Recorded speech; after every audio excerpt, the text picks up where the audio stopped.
My niggas be wrong more times than I'm not. When it come to me,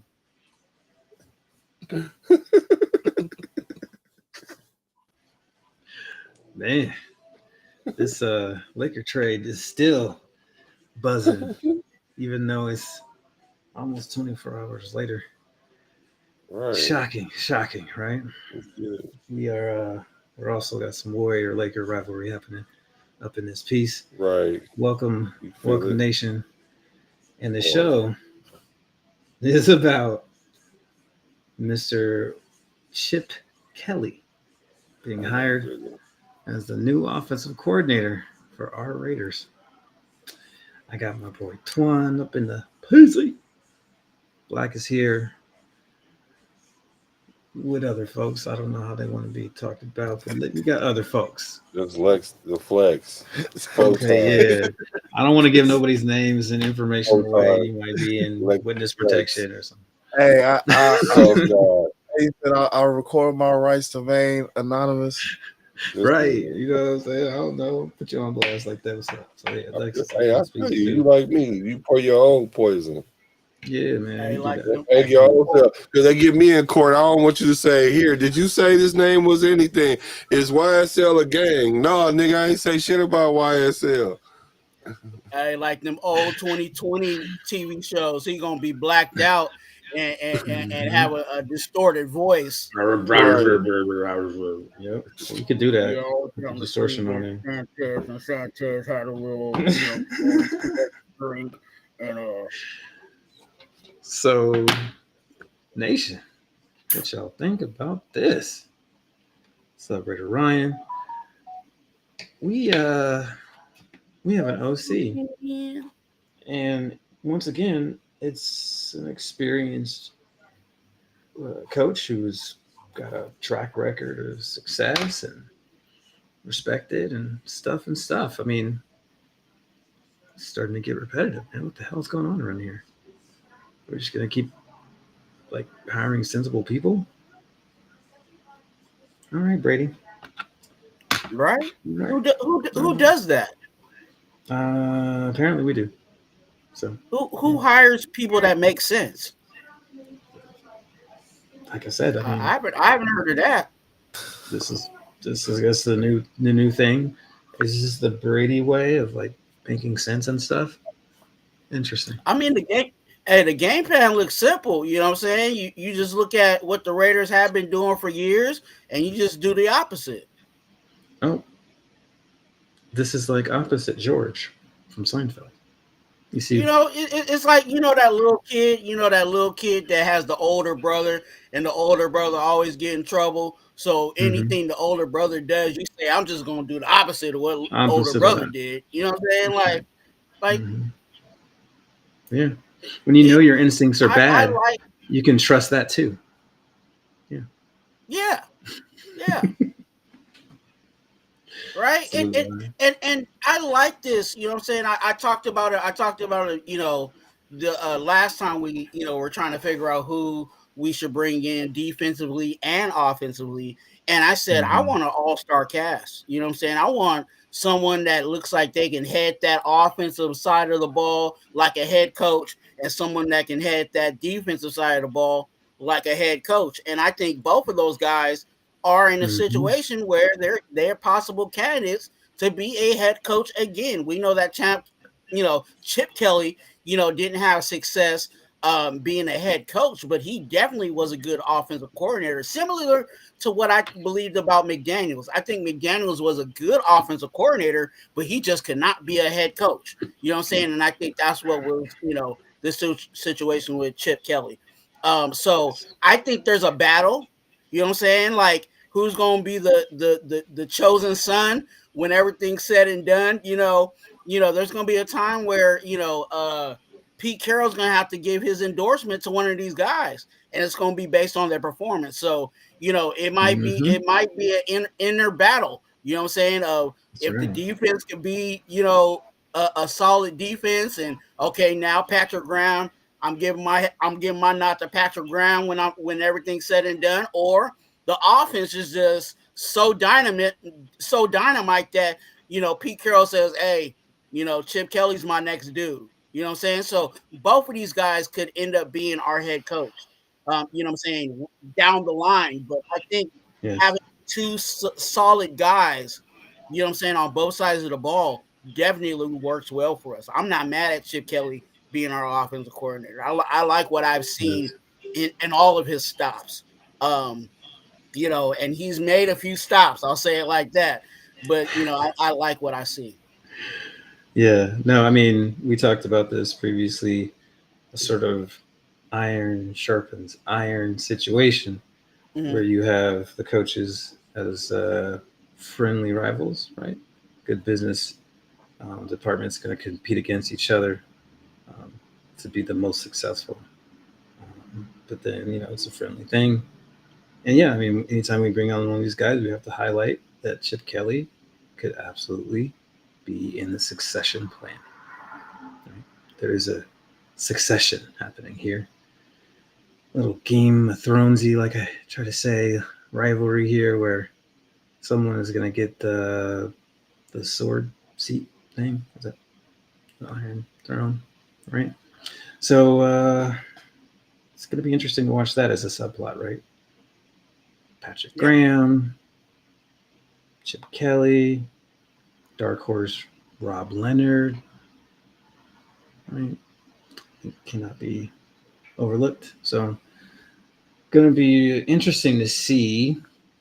We've got a pretty good preview of what Chip Kelly's offense has become watching Ohio State. He was the coordinator and watching them have the success they had this past season. So, going to be interesting to see how that plays out. What is Pete Carroll's main slogan? Competition. Compete.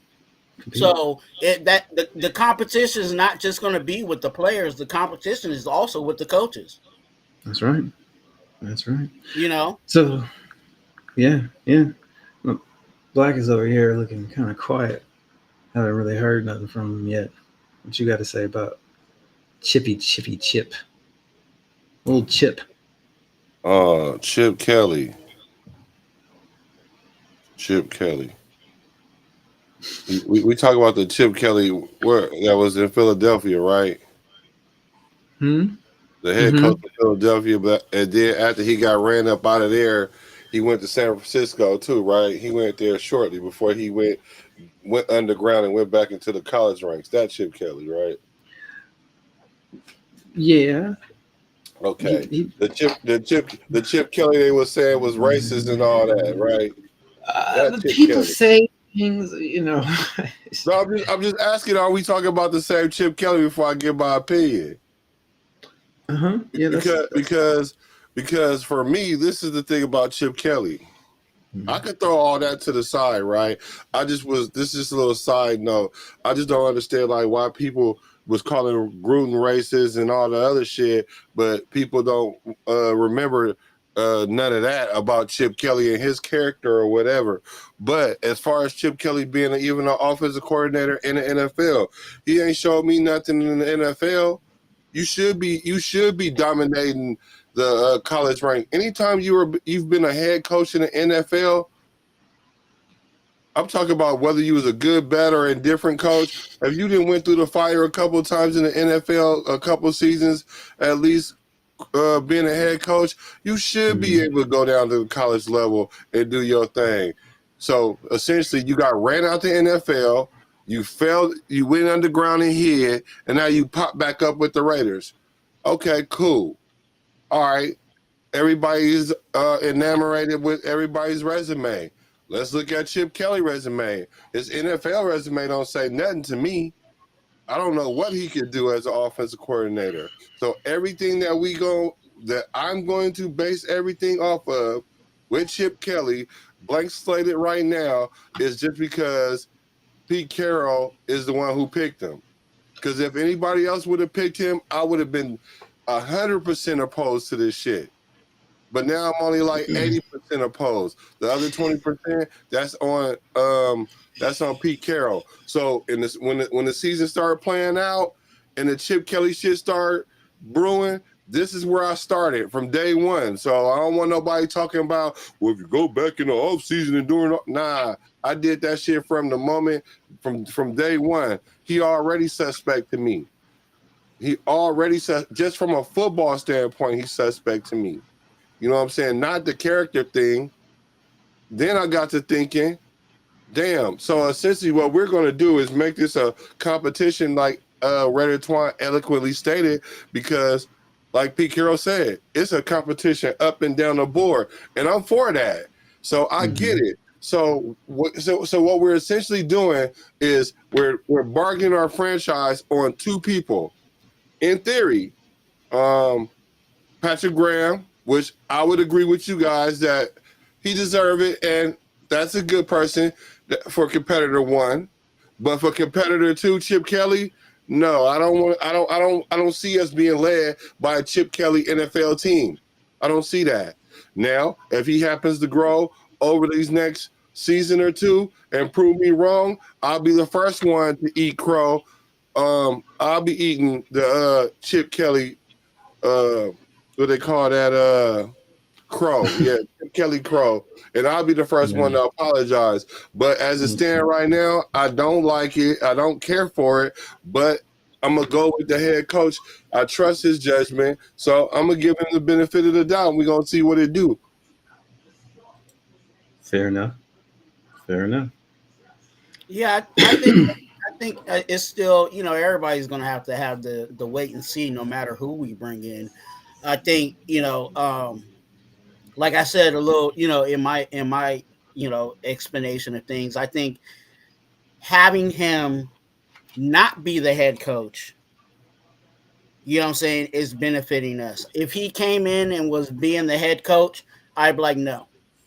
But what he did offensively, I'm not mad at it. You know what I'm saying? If you go back to, where they were ranked on the defense, not defense, but where they were ranked offensively with the Eagles, at they were ranked up, pretty high in, the most points,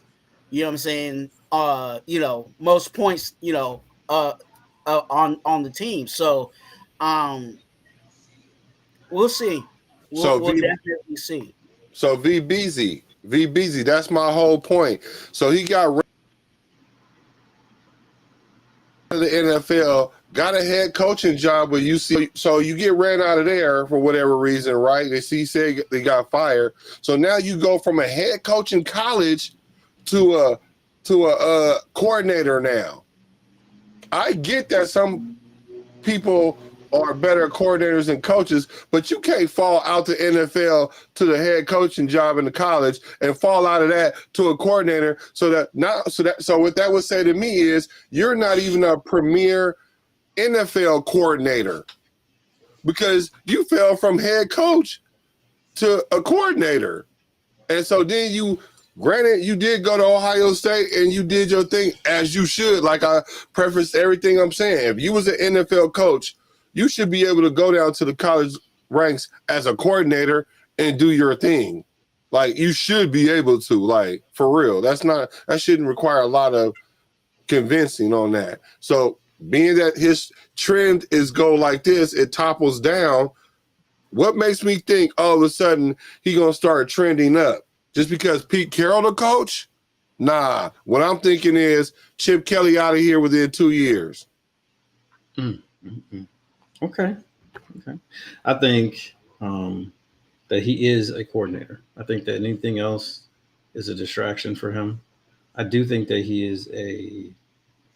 I think that Patrick Graham has the decided advantage in the succession plan here. Liked by the players already, probably should have been the interim coach instead of Antonio Pierce. And so there's some of that, right? He came back here after all those interviews, probably because he feels a strong possibility that he could, ascend. I think the only reason Chip Kelly would be able to take that from him is because he is amazing all of a sudden, right? Chances are probably not. But as a coordinator, I think that the league has come back are closer to the kind of college concept stuff.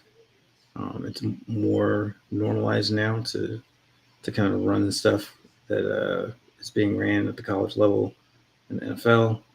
For some reason, defenders are falling for it now. Giving a tangent about education, but anyway, that stuff works now. So better chance what he's doing, that kind of stuff that he's running works.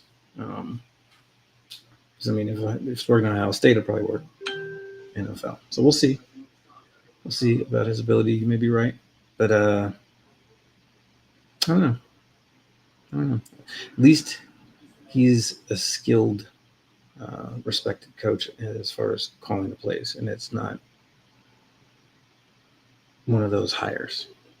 Well, where y'all, how you, wait a minute. See, I can respect it because you're saying it. I can respect it. If anybody else was saying this, I would be like going crazy right now. Like, how do you come to that conclusion? Like, what makes Chip Kelly a force as an offensive coordinator? What's his calling card? He has had successful offenses everywhere he's gone. He may not have won games everywhere he's gone because he's not a very good, I think, head coach, leader of men, organization of the team concept stuff, right? He might be kind of off-putting to people, right, or something. He's rubbing somebody the wrong way, right? Some people. But as far as everywhere he's going, the offenses have been successful, inventive. Some of the stuff he did was very, revolutionary or whatever, right?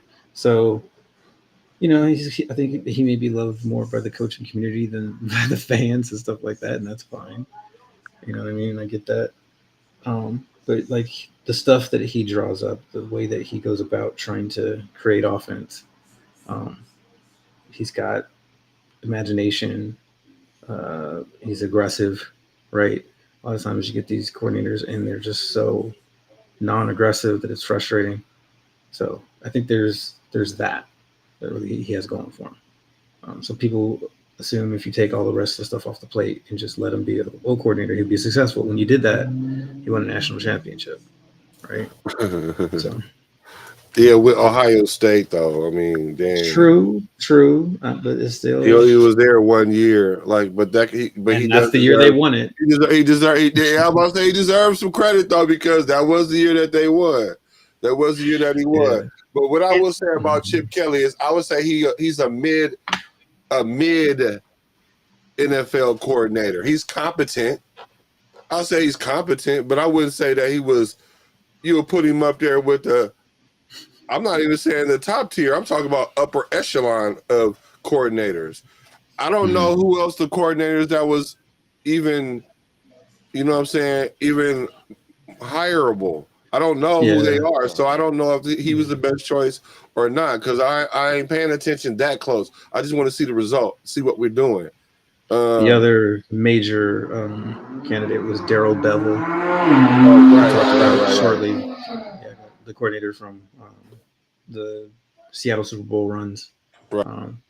Successful, coordinator. There was an idea that stuff got stagnant, and that's why he got axed out of Seattle. But he's kind of rebuilt his stuff there too. I think there's a lot of like him being blamed for the Super Bowl call, right? And so the first opportunity that there was up there for him to see, there's a chink in the armor. They were like, "Get that dude out of here." He caused the Super Bowl. So then, since then. Seattle has been looking for a coordinator as good as Darrell Bevel. I'll take that much. You know what, too, Hotspot? I'm gonna say this about Pete Carroll. Making the decision to go with Champ Kelly. Not Champ Kelly. I keep saying Champ Kelly because I like Champ Kelly. Chip Kelly. The choice of him not going with Bevel shows me that he's willing not to be comfortable. Because if he would have selected Bevel would have been, the the safe choice, right?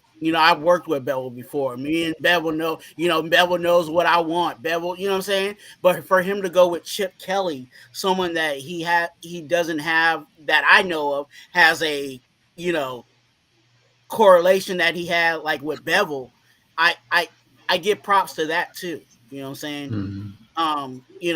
And to Black, he said that, he's mid, but it's been better than what other coordinators we've had.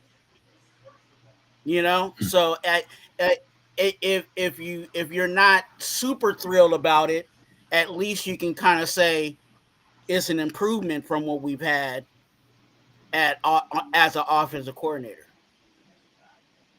you know.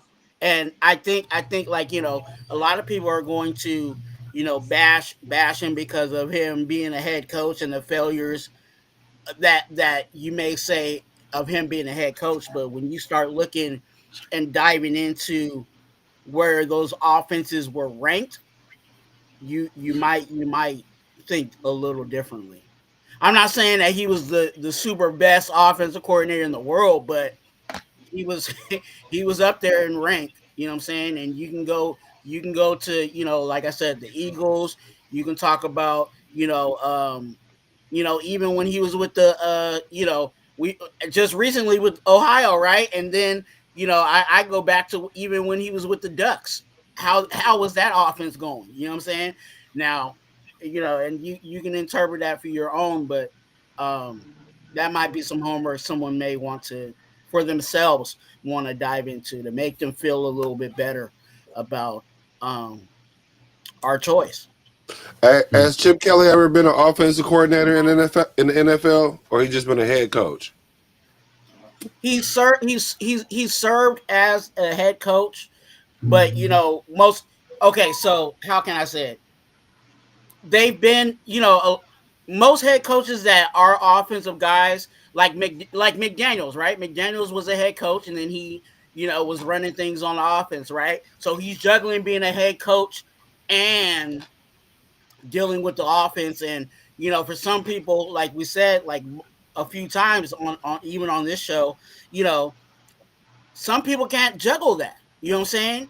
And I think that's what was going on with Chip. Chip was handling the offense, but everything else outside of that, it just didn't pan out well for him in the NFL. Yeah. So for him to get back down to the basics, you know what I'm saying, back down to what you would say his bread and butter is, I'm taking that all day. That's kind of how I feel about, as much as people want to hate on McDaniels, if McDaniels was our just offensive coordinator and he wasn't just, he wasn't trying to be a head coach and be in every room and, you know what I'm saying, trying to micromanage, Patrick Graham, even on the defensive side, like, that was McDaniels' downfall. Like, if we could just get McDaniels as a offensive coordinator and just have him running the offense, I think our tone would be a little different in regards to how we feel about the dude. So what make y'all think that in 2 years that Chip Kelly is ready to be our head coach then? 3 years. Because if all these things is true, what y'all saying that he's a better coordinator than coach, that's not going to change in 3 years for sure. I promise you, it's not.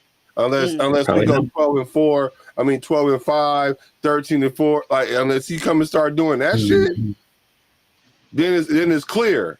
But let's look at the things in the middle of the fairway, like for real, like all things considering.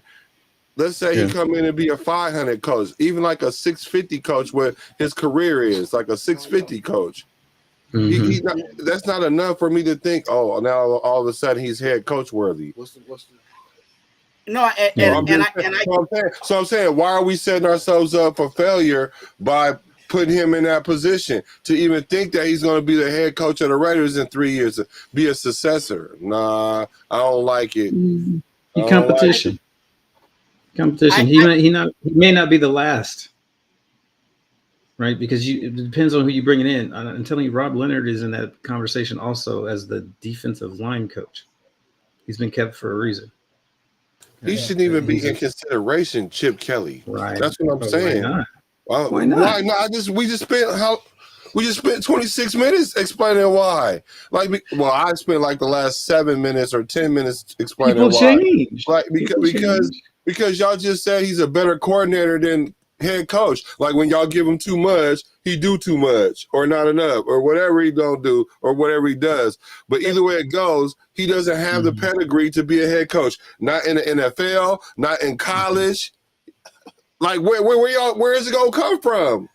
Hey, people learn, man. They get better. You know. Hell no. This nigga, he was in the NFL, got 2 NFL jobs, lost them, got a college job, lost that, and now he an offensive coordinator. Then all of a sudden, within 3 years, he gonna get right and he gonna be ready to lead the Raiders. I didn't say it was likely. I didn't say it was likely. Yeah, I just we didn't say this was etched in stone, but I was saying there's a chance. I didn't say it was etched in stone. I will say this, Black. Y'all was excited about 15 minutes ago about it though. No, no. And hear me clearly, because I was a part of that whole grooming, you know what I'm saying, situation of Chip Kelly coming in, right? I think the positive though is that he's going to be with someone like a Pete Carroll. So wherever he may have been lacking as a head coach, hopefully he's already had those notes of, hey, you know, this is what went wrong over here in Philly. This is what went wrong over here. And hopefully, I'm not saying it might not even be the 2-year mark, you know what I'm saying? But at some point, Pete Carroll may be able to work some of those things out for him. And by when it's all said and done, you know what I'm saying, then he might throw his hat in because he's learned from his mistakes, but he's also gained something by being under someone like a Pete Carroll. So it could go out that way. Not saying that it will go out that way. Not saying that Chip Kelly is automatically going to be the head coach because he took the offensive coordinator job. I'm not saying that at all, but there's possibilities of that happening if Chip Kelly does not just run this offense, but he learns under someone like a Pete Carroll.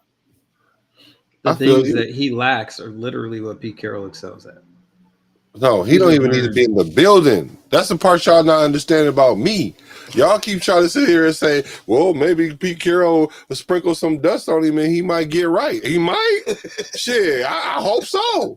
Shit, I don't give a damn. But what I'm saying is he should even be in consideration. He should not have no black on. He should have no silver on. He should have no silver or black on or silver and black. That's what I'm saying. He should even really be in it because what happened is you've done so well with all these picks that you've done. And this is the one weak ass link that just don't make sense. It don't make sense. That puzzle piece don't fit. But hey, I'm gonna reserve the right to be wrong. Because like I said, if I am wrong, I will be the first to say that I'm wrong. But when I am right, I don't want to hear everybody say, yeah, you were, you know, I wasn't really feeling him anyway because, you know, he ain't really won nothing and, you know, he was kind of mid. I don't want to hear that shit later. Not from y'all necessarily. I'm talking about all the people that's making videos right now on YouTube because I clicked on 2 videos. It was like, oh my God, you would think that we just got, I don't know. I don't even want to say Jesus Christ because it's Sunday, but dang, I don't know what happened. I was like, we got a mid-level OC. I'm not impressed, man. It's cool. It's cool. I mean, I'll go back to being quiet so y'all can be excited again. See, that's why I was being quiet. No, you good. You good, man. Listen, we want reality here. And the reality is there's some questions. I said, this is going to be an interesting show. Because there's one side and there's the other side. And it just depends on how that coin lands. This is a little bit of a, you say it's a little bit of a gamble. We got gambling for high upside. Graham as much as we like him.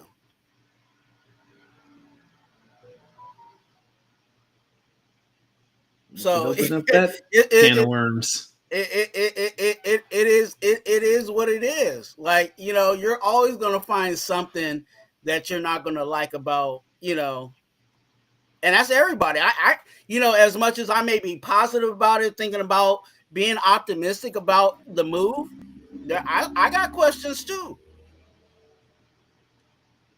You know? Yeah, see, this is a good point, right? Time will tell, right? Time will tell. Y'all are worried about Pete's successor. How about we let Pete coach and then let the dominoes fall where they may? And Chip Kelly is one of the better OC hires available.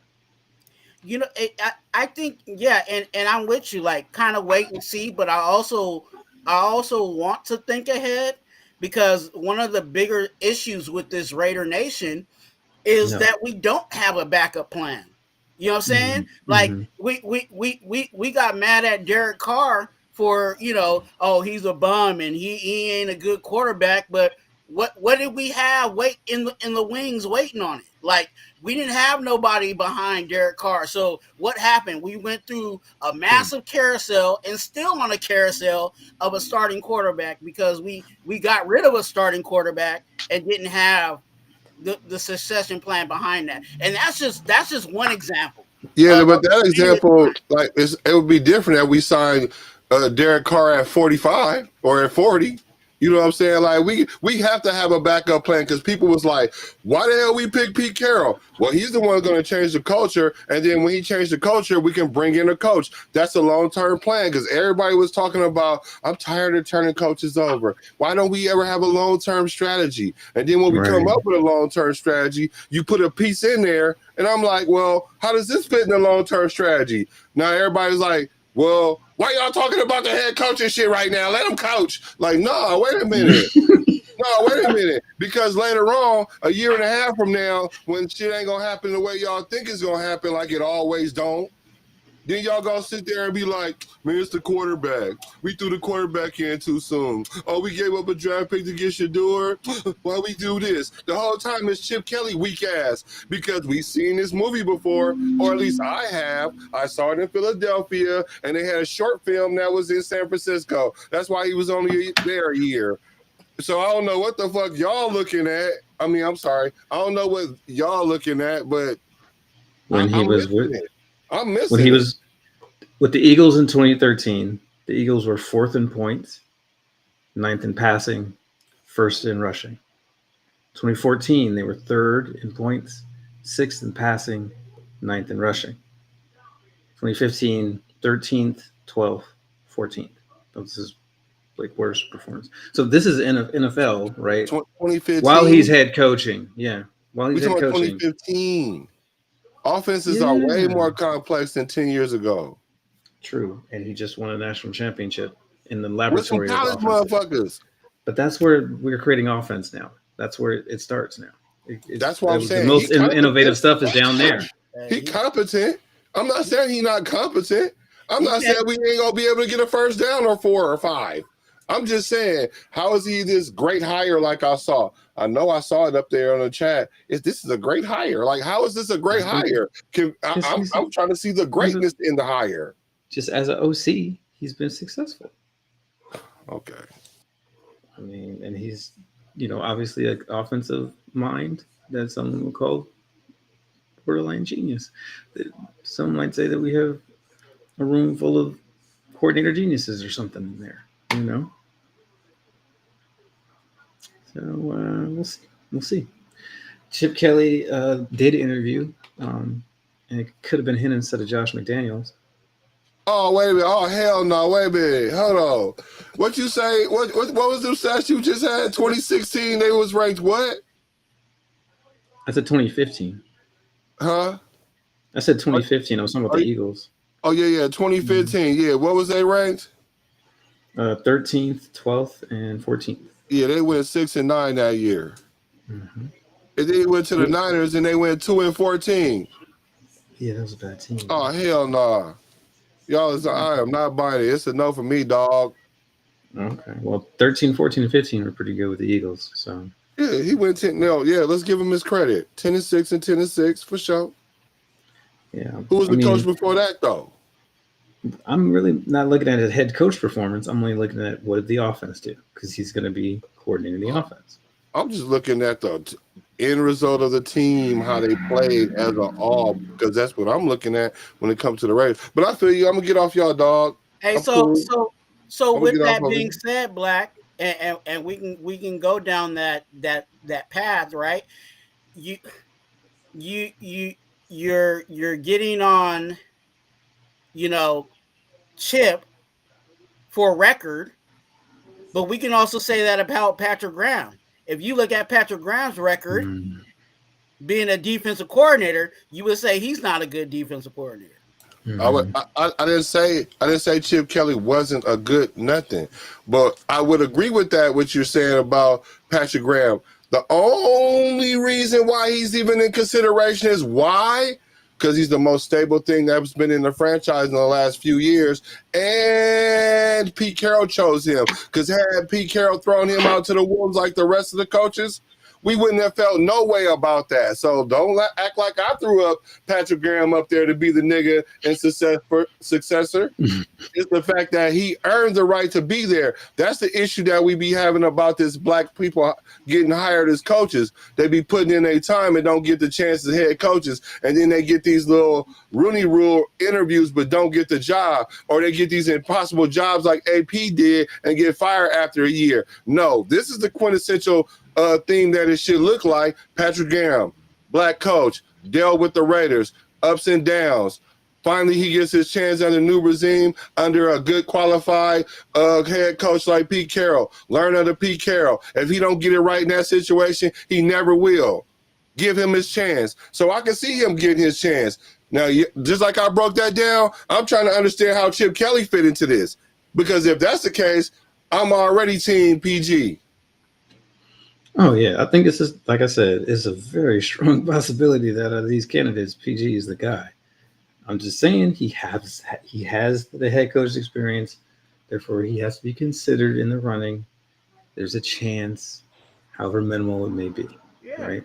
Because after his failures numerous times, his chances are not as bright as someone like PG who has no, dust on his luster, right? He's never been a head coach and lost. He's never got his shot. So I think there's a very good chance. He should get a chance. In competition-wise, Chip Kelly's going to have to blow Patrick Graham out the water. You know what I'm saying? Exactly. But even with that being said, but by him having the choice or the liberty to attempt to blow him out the water, gives him some type of percentage of a chance of winning the job too.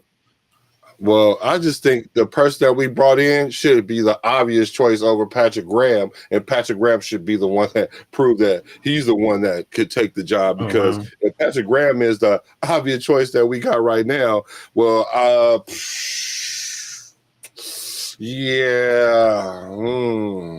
gonna postpone on this. He got head coach interviews this year. This ain't too good. I'm gonna sit in the back seat. I'm not sitting in the front seat. Remember, it's a succession. All they got to do is take him over the top. They don't have to be Pete Carroll. I'm sitting in the back seat. I'm going to have my seatbelt on. At Oregon, the Ducks, the first year he was there, were 8th, 36 points a game. And then 2010, 47 points a game. 2011, 46 points a game. 2012, 49, almost 50 points a game. So, crazy numbers with the Ducks back then, right? UCLA, he took over. They were like horrible. We have me and about UCLA's team. Black, can you really blame him for UCLA? Yeah, but you ain't supposed to get fired from there, though. Eventually, all head coaches get fired. That's how it works. Okay, then he's supposed to go get another head coaching job, not like a OC or maybe job you just realize you don't like head coaching that much. You just want to be a coordinator. And so you go do that, win a title, and give yourself a coordinator job. So I don't want that nigga to come and be the coach of our team in 3 years then. At all. But we're the ones saying that might be it. Right, we don't know for sure if he's actually even trying to do all that. Maybe. No, hold on. Maybe I thought we was playing the Fifth of Beethoven. I thought we was playing the Fifth of Beethoven. I thought we was gonna play the whole symphony through this time. And I know it's some violins go right here, but y'all telling me we gonna put a cello right there for right now. That's what y'all telling me? Hello. No, man. That's what y'all telling me? Listen, what we're saying is that maybe he just kind of conforms and slides right in and becomes the violin you're looking for. Oh my. Okay. I'm gonna leave. Okay. I got y'all now. I'm kind of slow. That's why I had to ask it like 4 different ways. I'm sorry. It's I got okay. you. Just jump on the bus when you can. That's what I ain't gonna do. Yeah, Black's not joining this one. He gonna be on the sideline throwing rocks at the bus. This is all hypotheticals, you know what I'm saying, of the possibilities of him being a head coach. I think, again, bolting it back down to him being the offensive coordinator, which is primarily what we're asking for him to do.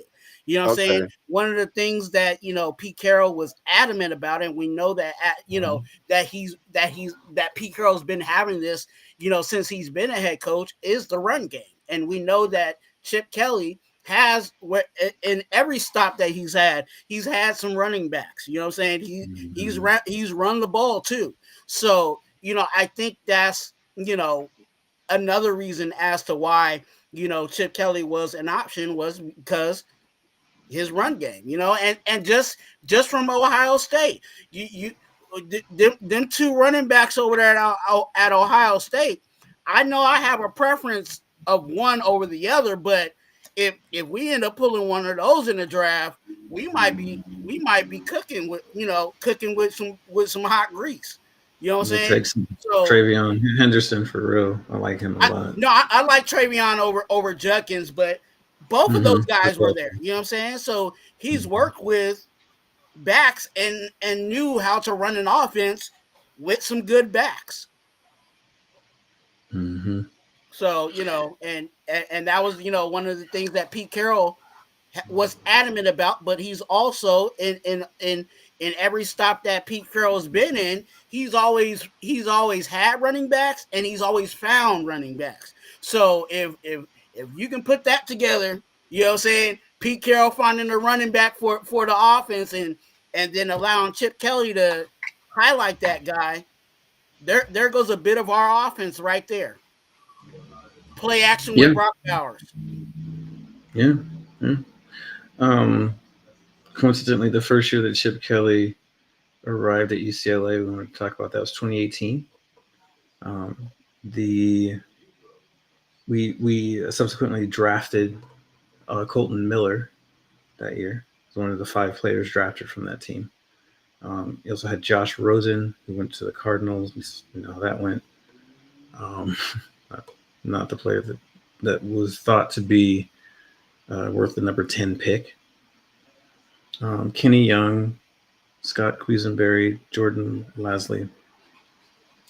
So not a ton of talent on the UCLA team. We took our first year there. By the time we're in year 3, they had the 20th ranked offense coming from the 98th ranked offense. They were scoring 35 points a game. Next year was 13th, 36 points a game. Next year was 8th, 39 points a game. And then 2023, 26.5 points a game. So not as good. But UCLA is just not a very talented team. And I know it's college, but they average look better than our average. This is true. But I mean, the talent level is different. There's like, Carson Steele is the running back that they're like bringing in for a transfer at UCLA, right? Right. Kyle Ford, USC's scraps, right? Exactly. The Clippers of college football. You know what I'm saying? USC who's their quarterbacks? USC is the Lakers and UCLA is the Clippers. Yeah, that's a fair analogy for sure. Hey, who was their quarterbacks? HB. So I mean, you had Dorian Thompson-Robinson was there for a minute. DTR, yeah. Yeah, DTR. But who took over after him? You'd have to let me get somebody who's an expert. Let me ask the experts over here. and Menlo. Yeah, you tell me. Because the truth is, I don't know because they aren't good. That's how bad. And to even bring it even further home, DTR versus Caleb Williams. Who you picking? Mm-hmm. I'm just saying. So what was he working with? Ass. What year was Chip Kelly the coach at UCLA? 2018 to 2023. So Josh Rosen, I think DTR was next, and then Josh Rosen for 1 year, the first year. Yeah. Ah. And then Okay, keep we going. found out Josh Rosen wasn't very good. And then DTR. No, Josh Rosen, he wasn't that good, but he got drafted. Yeah, the people sometimes make that mistake. Yeah, no, but he got drafted though. I'm just saying it counts. He did get drafted. I'm just saying it counts. It does. DTR improved greatly. I mean, like he was not really a quarterback when he arrived. Okay. By the time he left, he was one of the better, quarterbacks in the draft. Better, not best, but okay, good. He might have a future. He got a nice arm. He's mobile. He stopped making as many mistakes. They climbed all the way to 8th in scoring. Can we talk about the you brought up Philly? Can we talk about the quarterbacks that Chip Kelly had in Philly? Yeah, let's go through the quarterbacks. Who was it? Michael Vick? Who was it? No. Who was it? Let's see. So Mike Vick, Nick Foles, and Mark Sanchez. Yeah, why y'all say no? It was Michael Vick. Okay, that's what got him. That's what started getting him in trouble because he. Anyway, see, y'all almost got me triggered. But hey, can we be honest that Mike Vick, the Eagles' Mike Vick, wasn't the Mike Vick that we all fell in love with though? No, but Chip had him playing in a certain way that was actually, he was successful, right? Yeah. So the first year it was Foles. Foles was the leading quarterback in 2013. And then 2014. Trying to see the Eagles roster. So 2014.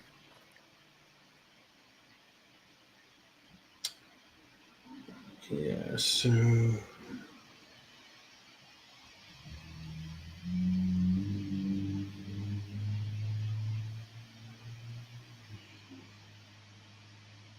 yeah, this is the Mark Sanchez edition year. So Nick Foles, and then we got Mark Sanchez in 2014. If he was ranking offense with a quarterback like Mark Sanchez, just saying. Yeah, I mean, there y'all go with that shit. Sanchez was Mark Sanchez. Come on, man. Mark Sanchez. Butt fumble. See, there y'all go. So he that had him at 10-6 with butt fumble. So now y'all gonna act like Sanchez wasn't lighting the league up for a period of time. Under Chip Kelly only.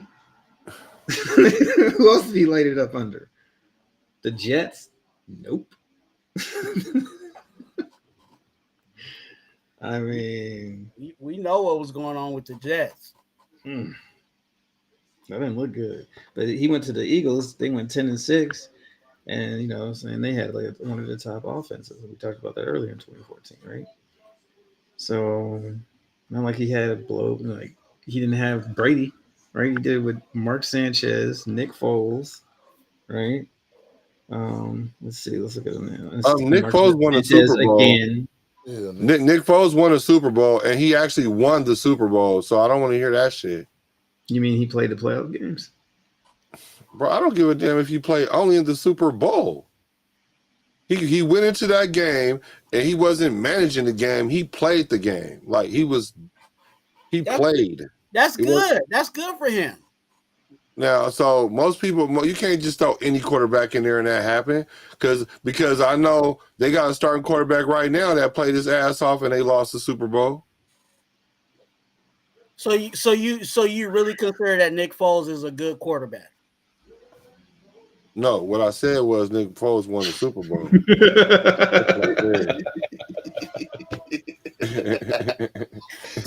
So out of those three quarterbacks, you pretty much telling me that Mike Vick was the best one that he had. We didn't have Vic. See, that's what I tell you. There's no Vic on this list, guys. I can agree with that. But see, this is the thing. It's not necessarily the talent that I worry about so much. Because you got to think about why. So they won the Super Bowl with Nick Foles under Chip Kelly. No, they didn't. Chip Kelly didn't win no Super Bowl. Hell no.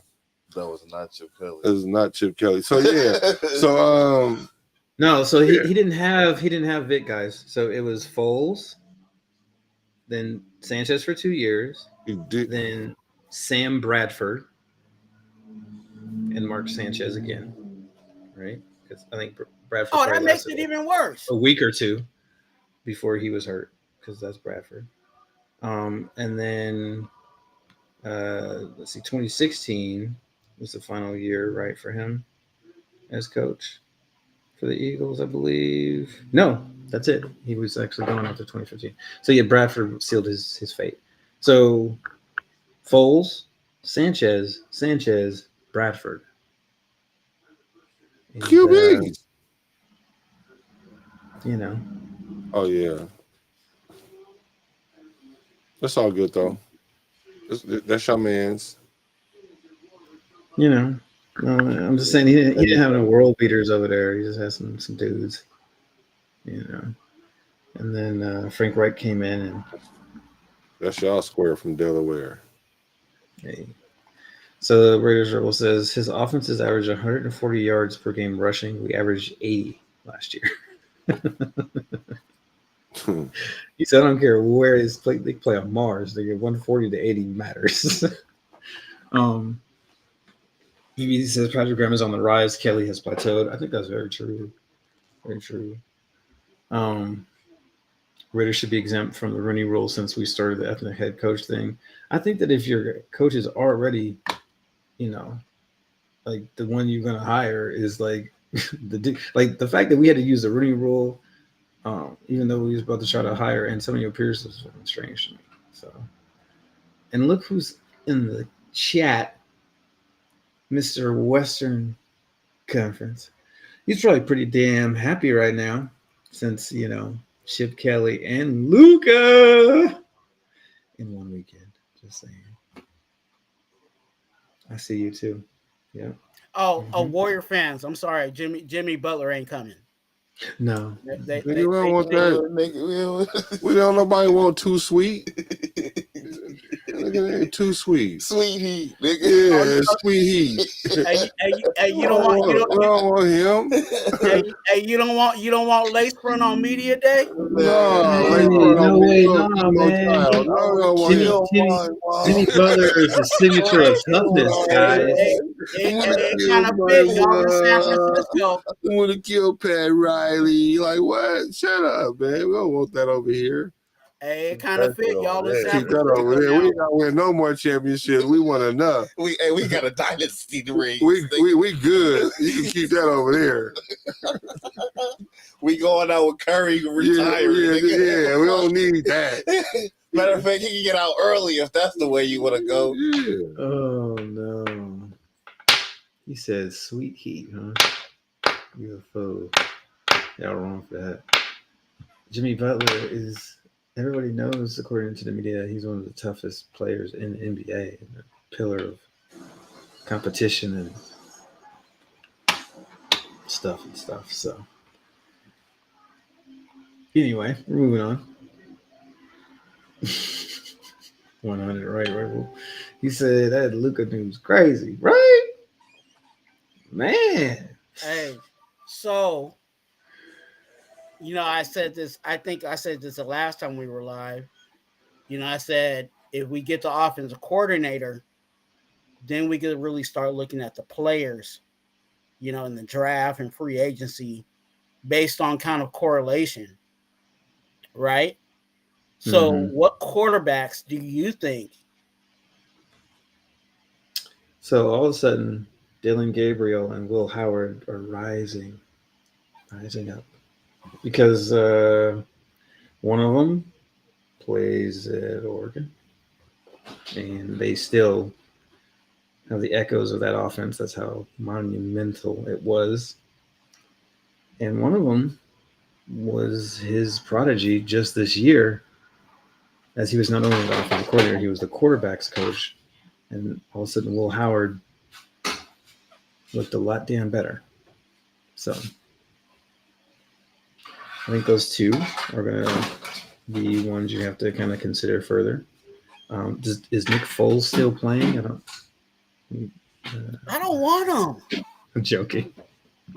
Well, I'm just saying, but you said those names, and those definitely are guys that we could have a discussion about, because they're not even going to be guys that we need to get in the first round. You know what I'm saying? Those are guys you can get in the later round that would be familiar with the offense. So, we and again, we can do what we said is don't rip out rip the plastic, open and throw them out there. You know what I'm saying? Let Will Howard sit. You know what I'm saying? Let Dylan Gabriel sit. You know what I'm saying? And we can get that premier defensive guy first round, still get the quarterback, and still be cooking. I mean, it's entirely possible. We could look to do something like that. You don't always have to get the quarterback in the first round. It's a much better chance you hit if you pick him number one, right? But we're not going to have that option. So now it's just like we're playing odd slot game, right? How much do we want to bet, and probably lose to Vegas? So we don't have the number one pick. I like Jackson Dart, but I don't like him at 6. Hell no. No. I'm just being really honest. I think that honestly, I haven't had a chance to go through all the tape on Gabriel and Howard, but they have a better chance of being first round picks to me, or should have a better chance of being first round picks than Jackson Dart. I don't know what's happening with Jackson Dart in the media right now. It's not coming from scouts. There's something happening but we're not really in control of that, right? But yeah, there's a narrative being built for that guy, so I don't know what that means.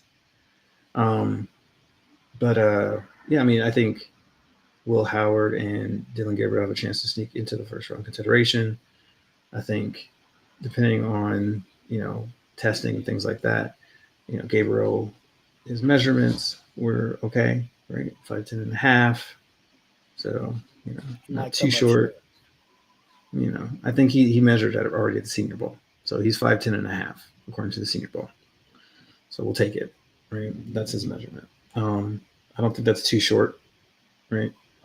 I think it's just above the acceptable height for a quarterback, right? He's basically Russell Wilson's height, so just about a little bit shorter than that. So, Will Howard, of course, is prototypical size, right? And has shown a lot of development and has a lot of kind of physical talent stuff. If he could come off of his toes, he's a little toesy. If you scout quarterbacks, you know what I'm talking about. Black knows what I'm talking about. Playing quarterback, he's a little toesy and is taken away from some of the zip on his throws, but his touch is it's kind of good, man. He's very able to layer balls and that kind of stuff. He shows the ability to get through his reads.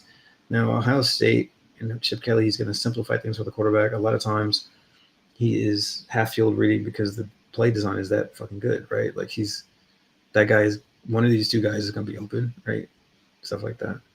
But then you do see him go through full field reads, right? And 6'4" and something, almost 6'5", 240. got some mobility to him, right? I think there's a chance that as we get through this process, we see him move up the boards and get drafted higher, right? Because there's just not a lot of guys with that profile who don't look like they're mistake prone or 4 years away as far as form, right? So we'll see. Judkins, Judkins or Henderson, chat, who's better? I like Henderson. Yeah, I kind of lean towards the speed for me, just because of the speed thing. You know what I mean? I think he catches the ball out of the backfield pretty damn good too. At the same time, you know what I mean? He kind of reminds me of. Like a Josh Jacobs, but with the home run speed. You know what I'm saying? Like where if he gets out, he's out. You know what I'm saying? Right. But he's also one of those guys that he can, you know what I'm saying, he can get in there, you know what I'm saying, and make something happen too. Has pass catching ability. Yeah. I know Anderson's a smaller back, but I just like that. I think one of those one guy, one cut and gone type of running backs. He has that jump cut that Josh displayed, right, where he'll press the hole and then just like bang, jump cut outside, and then has the speed to finish that, right? So it's kind of nice to watch him play. I like watching Henderson play. I like Judkins too because he's just raw, bro. Like it's a good, balance between the two of them. He's just a solid. Judkins probably 220 something, 225. I don't know, but he just solid. Like he just run people over. Hard to bring down. Never stops. That sort of thing. But for me, I want that home run potential. So that's just my vote, right? Dirty Sanchez. He says, was it Sanchez fault or Kelly fault? It's a good question. We were all guessing. I mean, fault. I think that was probably the best that you was going to get out of Sanchez, bro. It's 10-6 with a good offense. What y'all expect? It's fucking Sanchez, bro. Come on, man. We all watched him at UCLA. I mean, USC. You know what I'm saying? Come on. I mean, he was cool. He wasn't even like our fourth best quarterback. How are you going to be great in the pros? Like, dude, like Darnold was hands down better than Mark Sanchez, bro. So, he just looked pretty. Right, he had a good look to him. He looked like he could be the guy, but he really wasn't. No, man. He had all the prototypical stuff, but it's like, why is his arm so weak if he's like the right size? Like, why is he like not really mobile or good, really? And then he butt fumbled. So it was like, okay, he just kind of like, he's just not that guy. And then Rebel says, I'm getting red flags now. Please don't draft Jay. Yeah, Milrow. So Senior Bowl, guys. Senior Bowl. We all got down there. The scouts all got down there and take a look at what's happening. Guys are playing against other guys who are also good at the football thing, not dudes who are going to be selling insurance pretty soon. Yeah, you know what? That's a good question to ask. Western Conference. How did he feel about Milrow? I mean, after the Senior Bowl. So just to catch you guys up, day one, nobody really stood out. They look great, right? But that's what you expect from quarterbacks at Senior Bowl day one because they are throwing to guys they don't know, right? I think we talked about this. Day two, Dylan Gabriel and looked good, and all the way through the whole rest of the time there, Dylan Gabriel was on point, throwing darts, looking great. There are mixed reports about Jackson Dart and how he looked. Some people say he vaulted himself into, a higher first round pick position. Some people say he looked mediocre at best. He seems to have the prerequisite amount of everything. He can throw hard enough. He can move enough. He reads enough. He's tall enough. He's, probably non-melanated enough. But anyway, we'll move on. And then we have, Jalen Milroe, who I don't think did himself favors in Mobile this week. He did improve as the week went along, which shows that with coaching, you can't improve. So somebody is going to say, God damn it, this is my project, and I'm going to make it great. I just hope it's not us, because we cannot afford it. We don't have the leeway to be projecting Jalen Milroe. Okay. We need to go get one of the dudes that already knows how to do the thing where the quarterback throws the football to another person. Okay. And that's not him right now.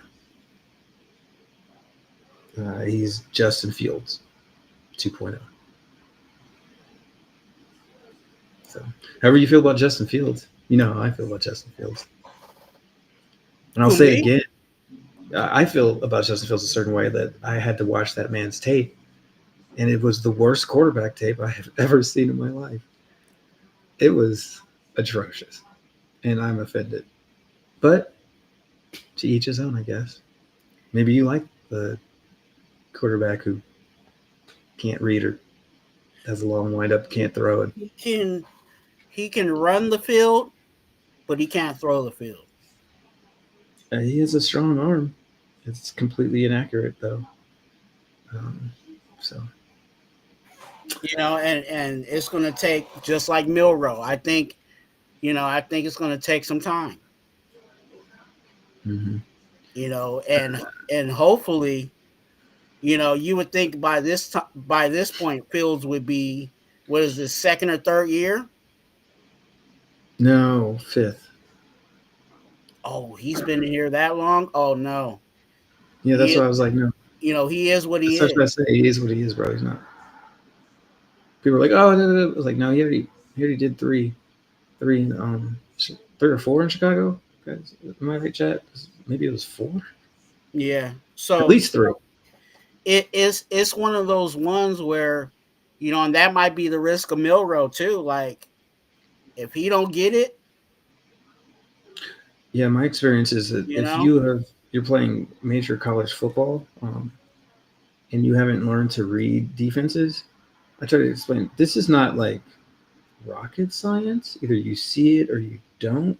It's not like someone can be like, hey, all of a sudden start seeing things where you notice when someone is open. Like, yeah, I don't really know what you do when someone can't see that already. And there's, because I know some people are gonna, combat it, and they're like, oh, he throws a good deep ball. Okay, well, guess what? In the NFL, what's the first thing that gets taken away in the NFL? Throwing deep balls, not really. They take away the deep ball. Mm-hmm. You know what I'm saying? Like the safeties will let you get everything underneath, but you ain't gonna beat them over the top. So the thing that he's good at, he's not gonna be able to do a whole lot of. It was not Nick Foles, Raiders Rebel, just quickly. It was Matt Flynn. It is Matt Flynn that he took the job from there. All right. Not Nick Foles. But you talking about Nick Seattle? Foles did sign, Nick Foles went to the Jaguars and disappointed them, actually. So, but he did play his ass off for one. Oh yeah, here's a just question. Who's better, Nick Foles or AOC? Think about it. I'll be right back. On the next commercial break. No, I was saying. Nick Foles. You like Nick Foles? AOC? Yeah. Are we talking about like projecting or like right now. Like right now. I guess obviously right now. Okay, like Nick Foles, I don't know if he's in the league right now, but like I'm taking Nick Foles as he was, you know, mid-career Nick Foles, I guess, or at the end of his career, whatever, the Nick Foles we all know versus what we know of AOC. And yeah, Nick Foles is hands down better than that. Okay. Yeah, there's you put AOC in the Super Bowl, what happens? I rest my case. So I love AOC. I rooted for him. I continue to root for him, but like it doesn't take long to see it, right? If he was going to like break out, we probably know that by now. Right? A comparable player that he wishes he would become would be like a Kirk Cousins.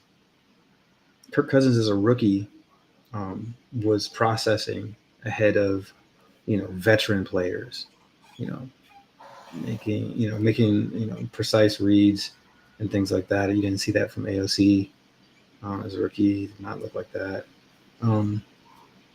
So I just find it funny that people were swearing up and down, and I'm not just talking about Western, but people were swearing up and down that Milroe was the guy, and I'm like, where did you guys see that?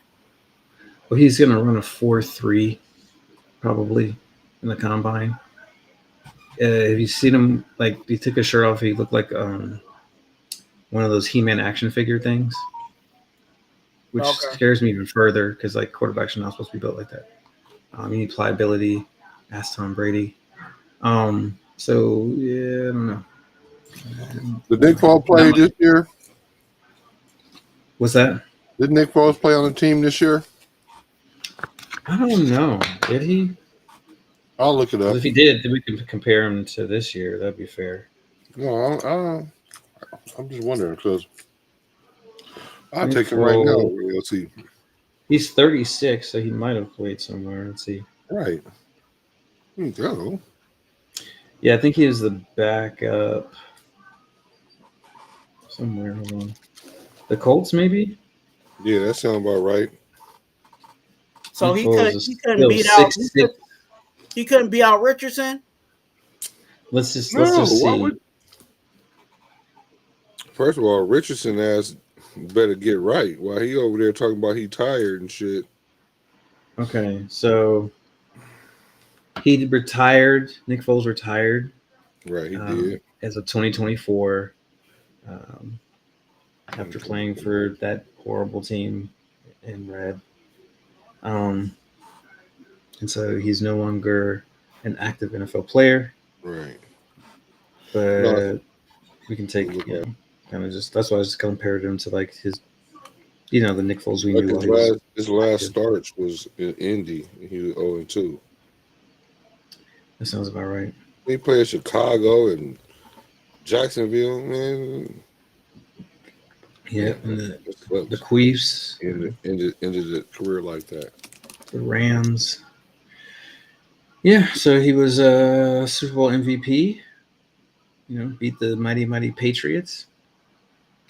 And, Foles. Oh.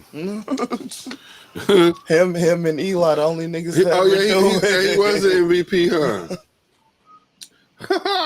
I know y'all niggas wasn't trying to debate with me with a nigga that won the MVP in the Super Bowl. I don't care if he played one half and was the MVP. Well, he played a hell of a half because if you were MVP in the Super Bowl, you did something. Yeah, he also had that freaky like super duper game. In the playoffs. Nigga with he Sean like 500 Shady. He had Shady and Darren Sproles in the background, nigga. And Deshaun Jackson, bro. And Deshaun Jackson. D-Jack. Yeah, they had defense, buddy. though. That real D-Jack, bro. Like, he was good. Not the old one with Raiders. we had a shell of that fool.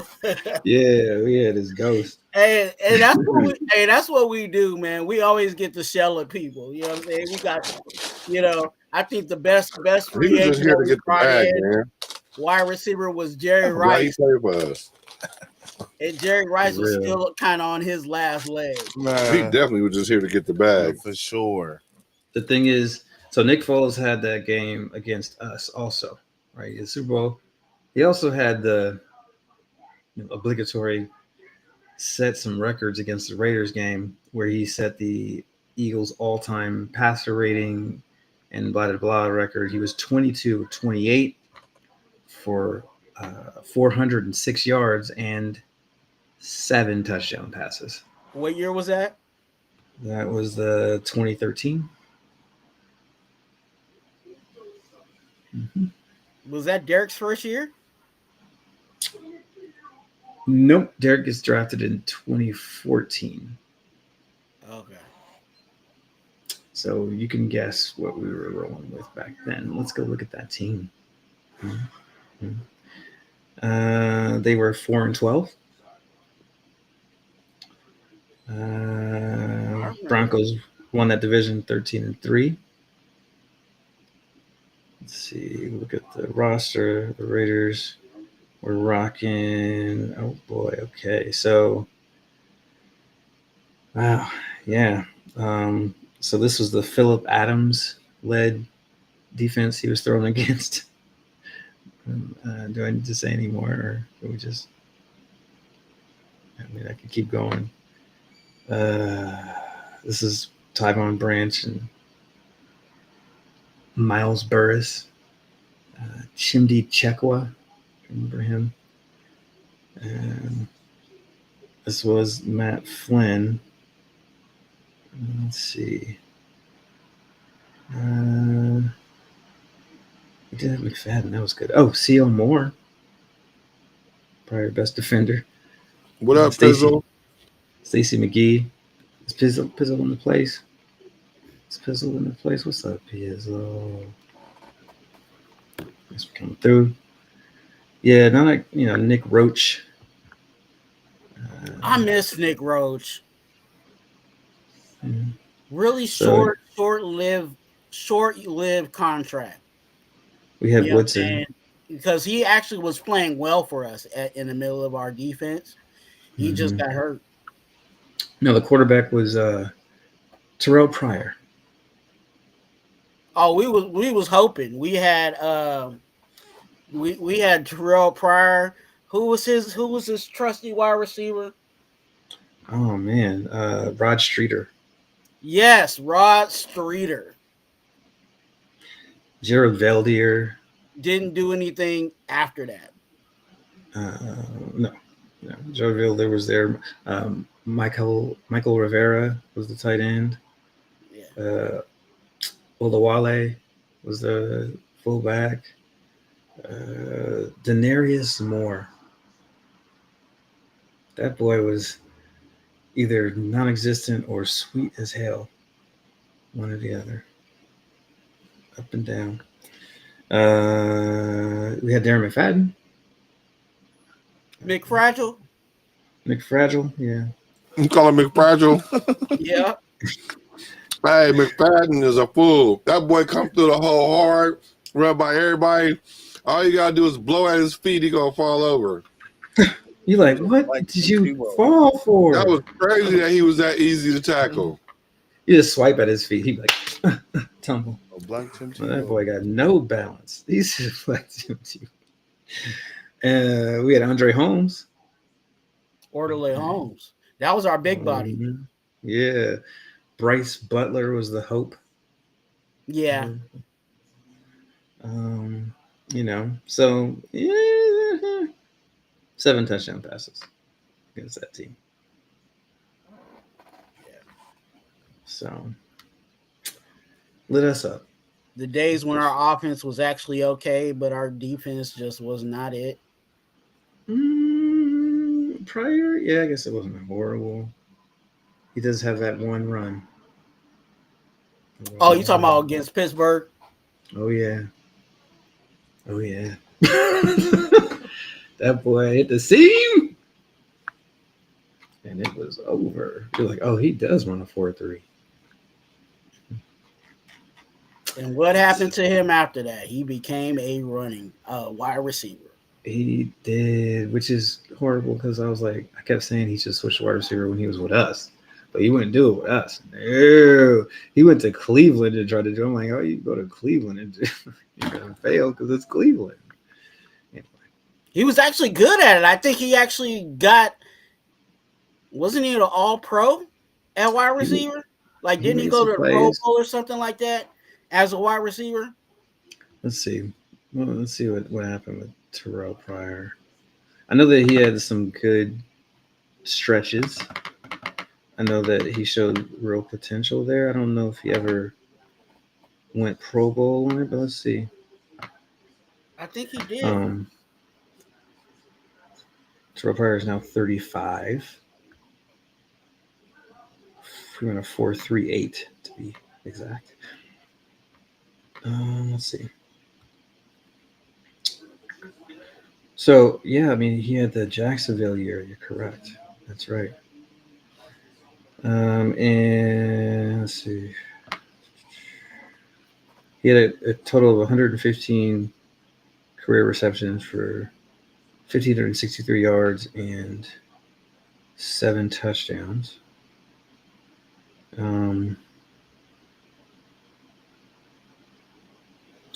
So receiving. Okay, so his best year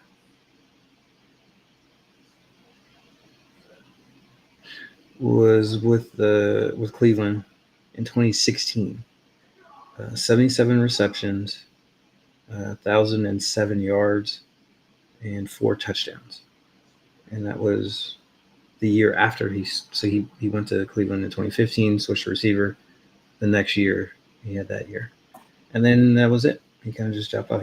He went to Washington, had 20 receptions in 9 games. Obviously injuries there. A year with the Jets where he played 6 games and had 14 receptions. A year with Buffalo, he played 2 games and had 2 receptions, and then he was out of the league. So definitely had some potential there, especially with the 77 receptions, 1,007 yards, 4 touchdowns, the 48-yard or 54-yard touchdown reception that year. Obviously he was physically imposing as a receiver. Because he's a big body. Yeah. I mean, yeah. Let's see, because I think he was. How tall was Terrell? I'm gonna say he was like 6'4", which for a quarterback is tall, but for a receiver is extremely hard to deal with. Most corners are not. Yeah, he was 6'4", still is, I'm sure. 6'4", 228, and running a 4.38. Right, so hard to deal with. Yeah, a little blast down memory lane. So VBZ says Shador is the guy. Do whatever it takes to get him.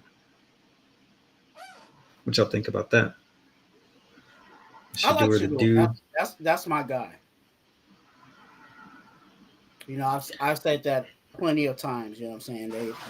They've been debating over Shador or Cam Ward, and I still believe in Shador.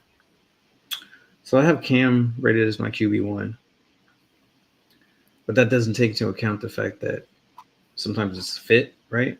Like Shador is not very far behind him, and we happen to have his quarterback coach from the last couple of years, Tom Brady, as the football operations guy. So maybe the comfortable thing, to bring him in, and that could be an advantage over, Cam, right? When you're talking about not that big of a difference.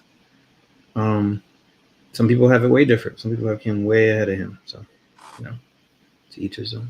They got their own scouting, so that's fair.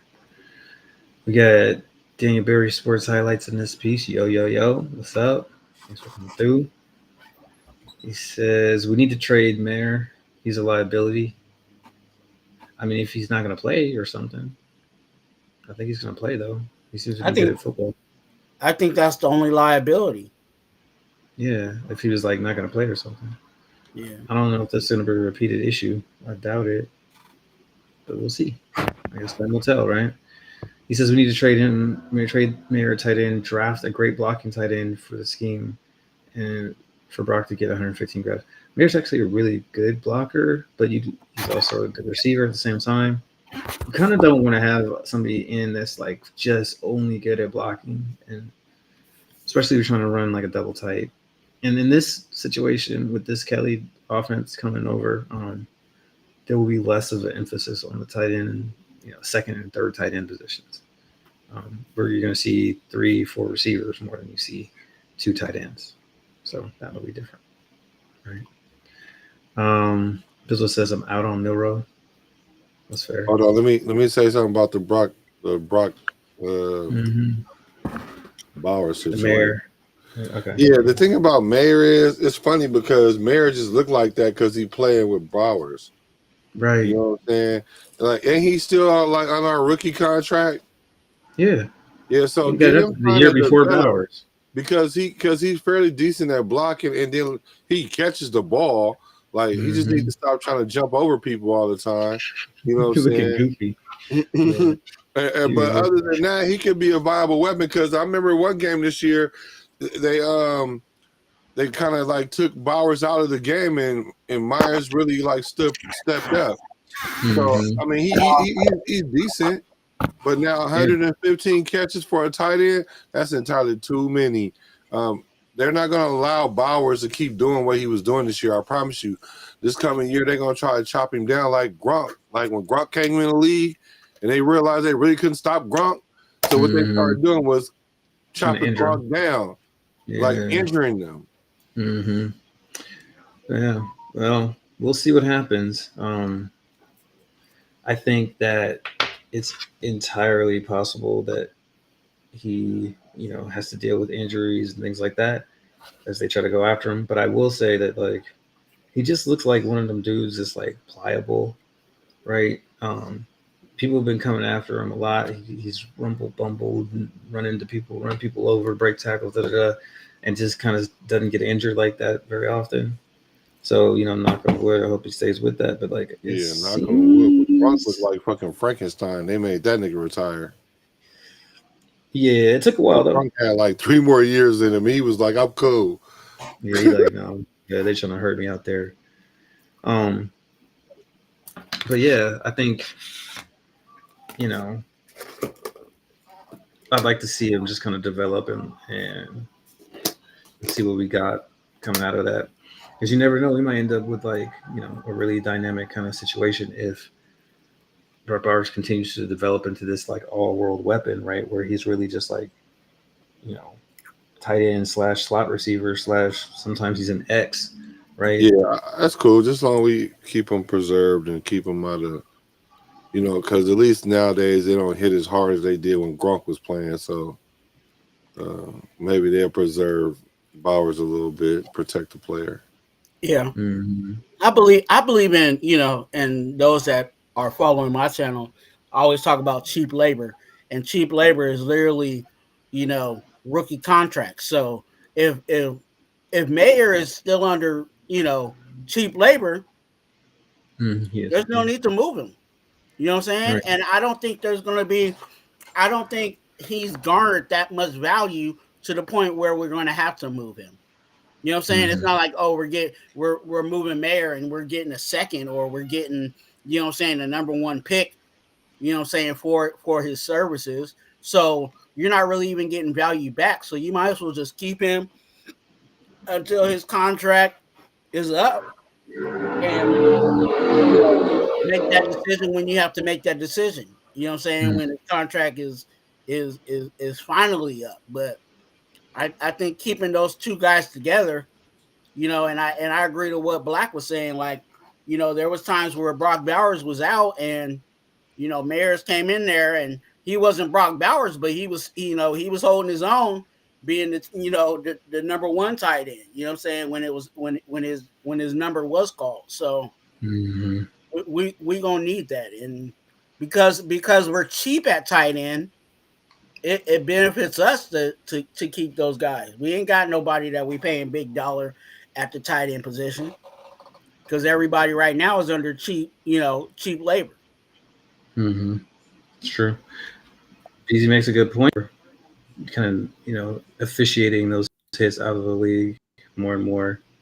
Definitely since our time, back there with Gronk and them. So, but I have a special guest who traveled through rain, sleet, snow, and probably cops and stuff because he needed to be here to take his lap. And I'm talking about one. What's up, Western? What about that chip off the old block, huh? Oh, there you go. I know you happy right now. What about that chip off the old block, huh? Instead of a beveled edge. I've been calling it, man. Yeah, man. So for all them dudes out there who were saying, I ain't saying y'all, but for all the ones who were saying there ain't no chance in hell, like no chance, nah, man. Hey, hell's freezing over right now, man. You know what I mean? Boy. I'm very, very happy, to have Chip Kelly on the staff. It's something that I always wanted on the lives here. I was always asked, who would I like as OC. He's always been the guy that I've always said. So I've been saying this, So I'm gonna pat myself on the back right now, and I just gotta say, our coaching staff, right now is looking absolutely tremendous. Like it is nothing short of spectacular right now, and I feel so much better with Pete Carroll and with what he's doing right now.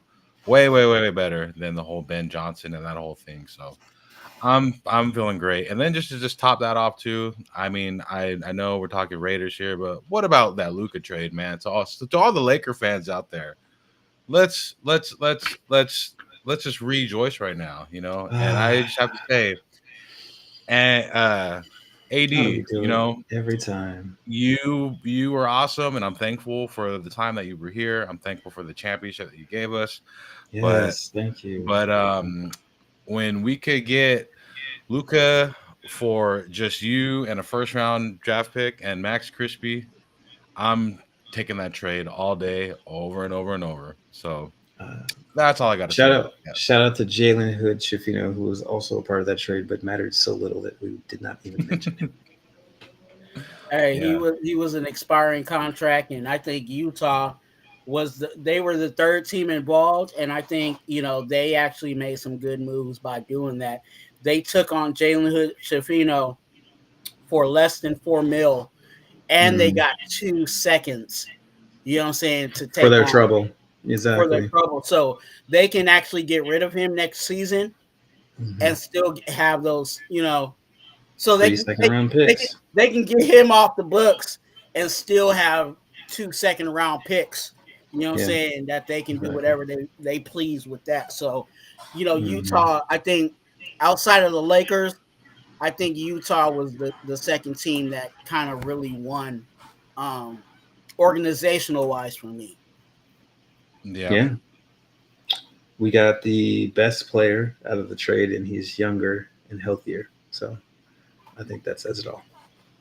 Yeah. Okay, so Western, since you here, shoot it from the hip, because I've kind of been hearing you. So I got a feeling where this is going. So I'm please. I'm not gonna throw stones and hide my hands. No. I about Jalen Monroe, right? Question. How did you feel about Monroe at the Senior Bowl? So look, I'm not even too shocked or too worried about it. I'm not freaking out. It was he didn't play up to par, right? But I had a feeling I would be asked this, but yeah, I'm not even tripping. You know what I mean? I'm still high on him, right? He's one of those, projects that could definitely, pan out to a high ceiling. But I just got to say, no matter how much I like Jalen, right? I just got a feeling with Chip Kelly and Pete Carroll, I don't even think that's the option that they're gonna go. So as much as I would like him on our team, like that would be like a true dark horse kind of signing there, and I Yeah. don't think that's where Chip Kelly and Pete are going. I don't think that Tom Brady would allow him in the building. So You stay in the Tom Brady parking would be lot. like, "No, you can't come in the quarterback's room until you can throw a football correctly." Yeah. Why are you so buff? Why are you so buff? That's a good one, man. He got to do Yeah. something, right? To be honest, I'm getting more high on Sanders as our pick right now, because I like, as much as I would like Cam Ward, I just got this feeling in me, man, where we're gonna make something happen, or he's gonna just fall to us at 6. But I just got the strong feeling that Sanders is gonna end up being a Las Vegas Raider. Yeah, I mean, if you look at the top of the draft and some of the ways things are working out, it feels like that's something that could easily take place, right? I think he could just fall to 6. We could be forced to move. I think if he gets to 4, right, past the Giants somehow, seeing as it's likely that the Titans don't take a quarterback and that they take Abdul Carter, and then you still have Travis Hunter out there for Cleveland, and then you've got the Giants probably loving Cam Ward. Did you see the Giants fan answer the question, like Cam Ward and Shador standing right in front of him, and they asked him, "Who would you rather have?" And he's like nervously like, "Cam Ward." Yeah, man. Whatever way that they go forward, if they get Cam Ward or Sanders, I feel like whoever they get, it's a great choice for them. I like them both, and for some reason, Sanders, he's dropping off a lot of Raider fans' eyes right now, and I'm not ready to throw in the towel on Sanders yet, man. Yeah, I mean, to me, I mean, he's still the same player that I saw, that I scouted. I know people have recency bias or something. Maybe he had like a mediocre bowl game. So, but yeah, no, I feel like he's just below Cam. Cam is 1A, he's 1B. Mhm. It's not a huge difference, but there is Yeah. some difference there, depending on what you care about more too. Like Cam's big thing is he's got to learn to stop the hero ball stuff. There'll be these plays on tape where you're like, why on God's green earth would you try to throw that damn football right now? Right. Yeah. And so that can't happen too much in the pros, where you lose the faith of your team and get benched and shit. And Anthony Richardson or something. So you got to be careful with that. So that's one thing. Compared to Shador, whose biggest thing is going to be like, maybe he needs to, stay in the pocket a little bit longer or get the ball out quicker and not try to make a play by holding it a little bit longer. But when he does, you don't see Shador throwing those kind of balls, right? Is he as physically talented as Cam? I think Cam has a little bit stronger arm. Yeah. I think Shador is a little faster, but Cam's stronger. Right. So you start to go back and forth. It's like, whatever, man. Like, Yeah. There's not a huge difference, but I think that like we'll see. You can't tell a huge difference between the two of them. They both seem to be like gamers. Cam is more quiet, more reserved, right? But like still very confident. So I think it's going to be interesting to see how that shakes out. Yeah. I've said on record that I like Shador, but if we're at 6 and Shador's off the board and Cam is there, pull the trigger. Run that card up there. You know what I'm saying? The card. Like I'm not gonna be mad if we end up with Cam Ward and not Shador, even though I like Shador bet more. You know what I'm Mhm. saying?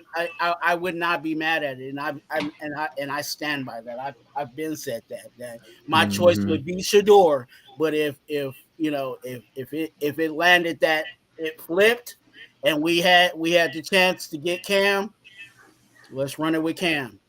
Absolutely. Mhm. I feel the same way.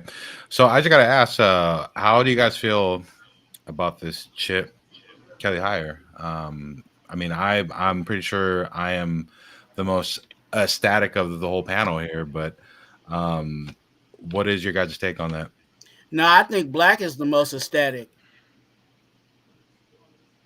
Yeah, I promise you, Black. You can't be more ecstatic than I am. Tell me. Tell me. Nah, I want to hear. Nah, I want to hear how you feel about it, because Oh man, you get sarcastic. oh come on, brother. Look, I see he was once a head coach, right? And I understand how it played out for him in Philly. It was not great, you know what I mean? And I just got a feeling that I always knew that when he was in college, right, that he would want to come back to the pros at some point. And I don't think he would have been our offensive coordinator without Pete. And yeah, but without Pete Carroll there, right? And I just see our offense. It's going to be a night and day difference between Luke Gessie, right? And I could just see it now, just like all kinds of crazy plays happening. And I I just heard that news, man, and I just grinned so big, and I texted Hot earlier, and um, like yeah, you know, I don't want to say it, but man, I'm pretty damn good at fucking calling things out before it happens, man. So You are killing it this year. Westradamus is on fire. So if you want the lotto numbers, hit him up. He's got those for you. But yeah, I mean, from the Pete Carroll to now we got the Chip Kelly.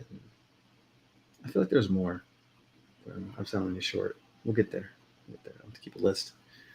It's like we'll do a little website, Westradamus predictions. You have to do it in poetry form though, and make it mysterious. poetry form. No, dude, it's just a Yeah. great hire, man. You know, it's a great hire, and I'm just happy because like I've been saying this, you know, like over and over and over, right? But we really look like adults at the table now, you know, like we are Mm-hmm. actually on the right track of doing something great.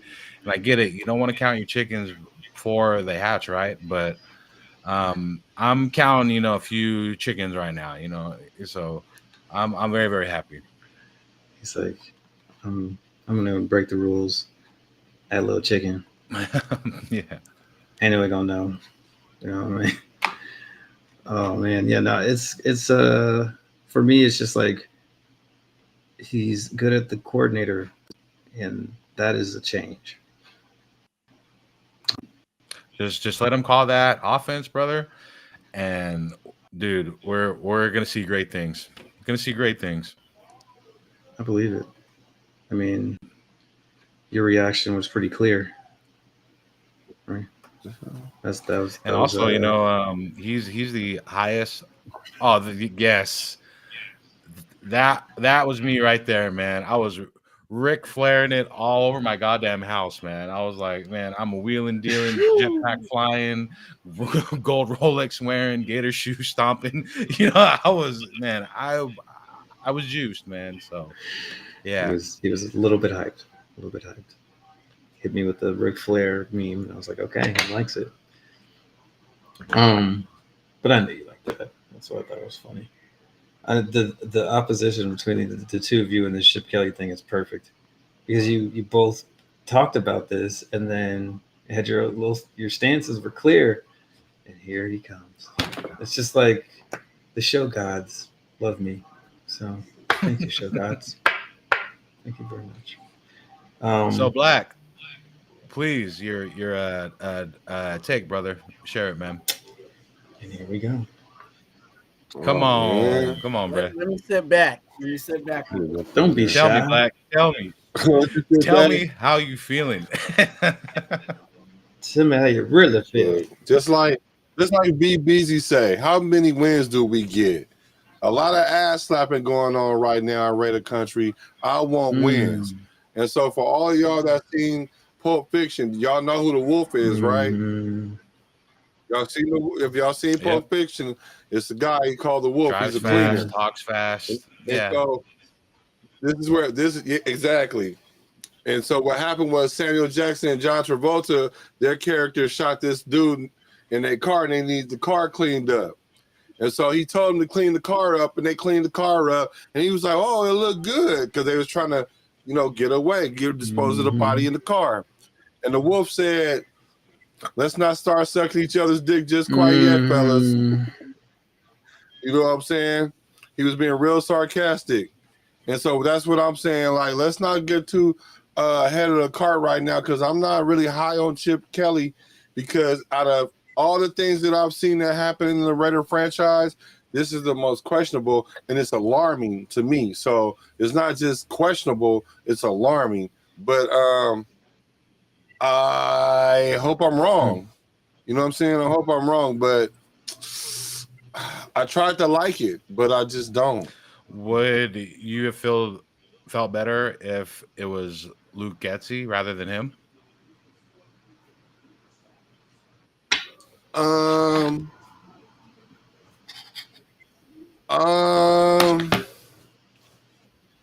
don't know. It would probably be the same. And what would probably give me the nod for Luke Getzey is because then it'll boil down to something personal at that point.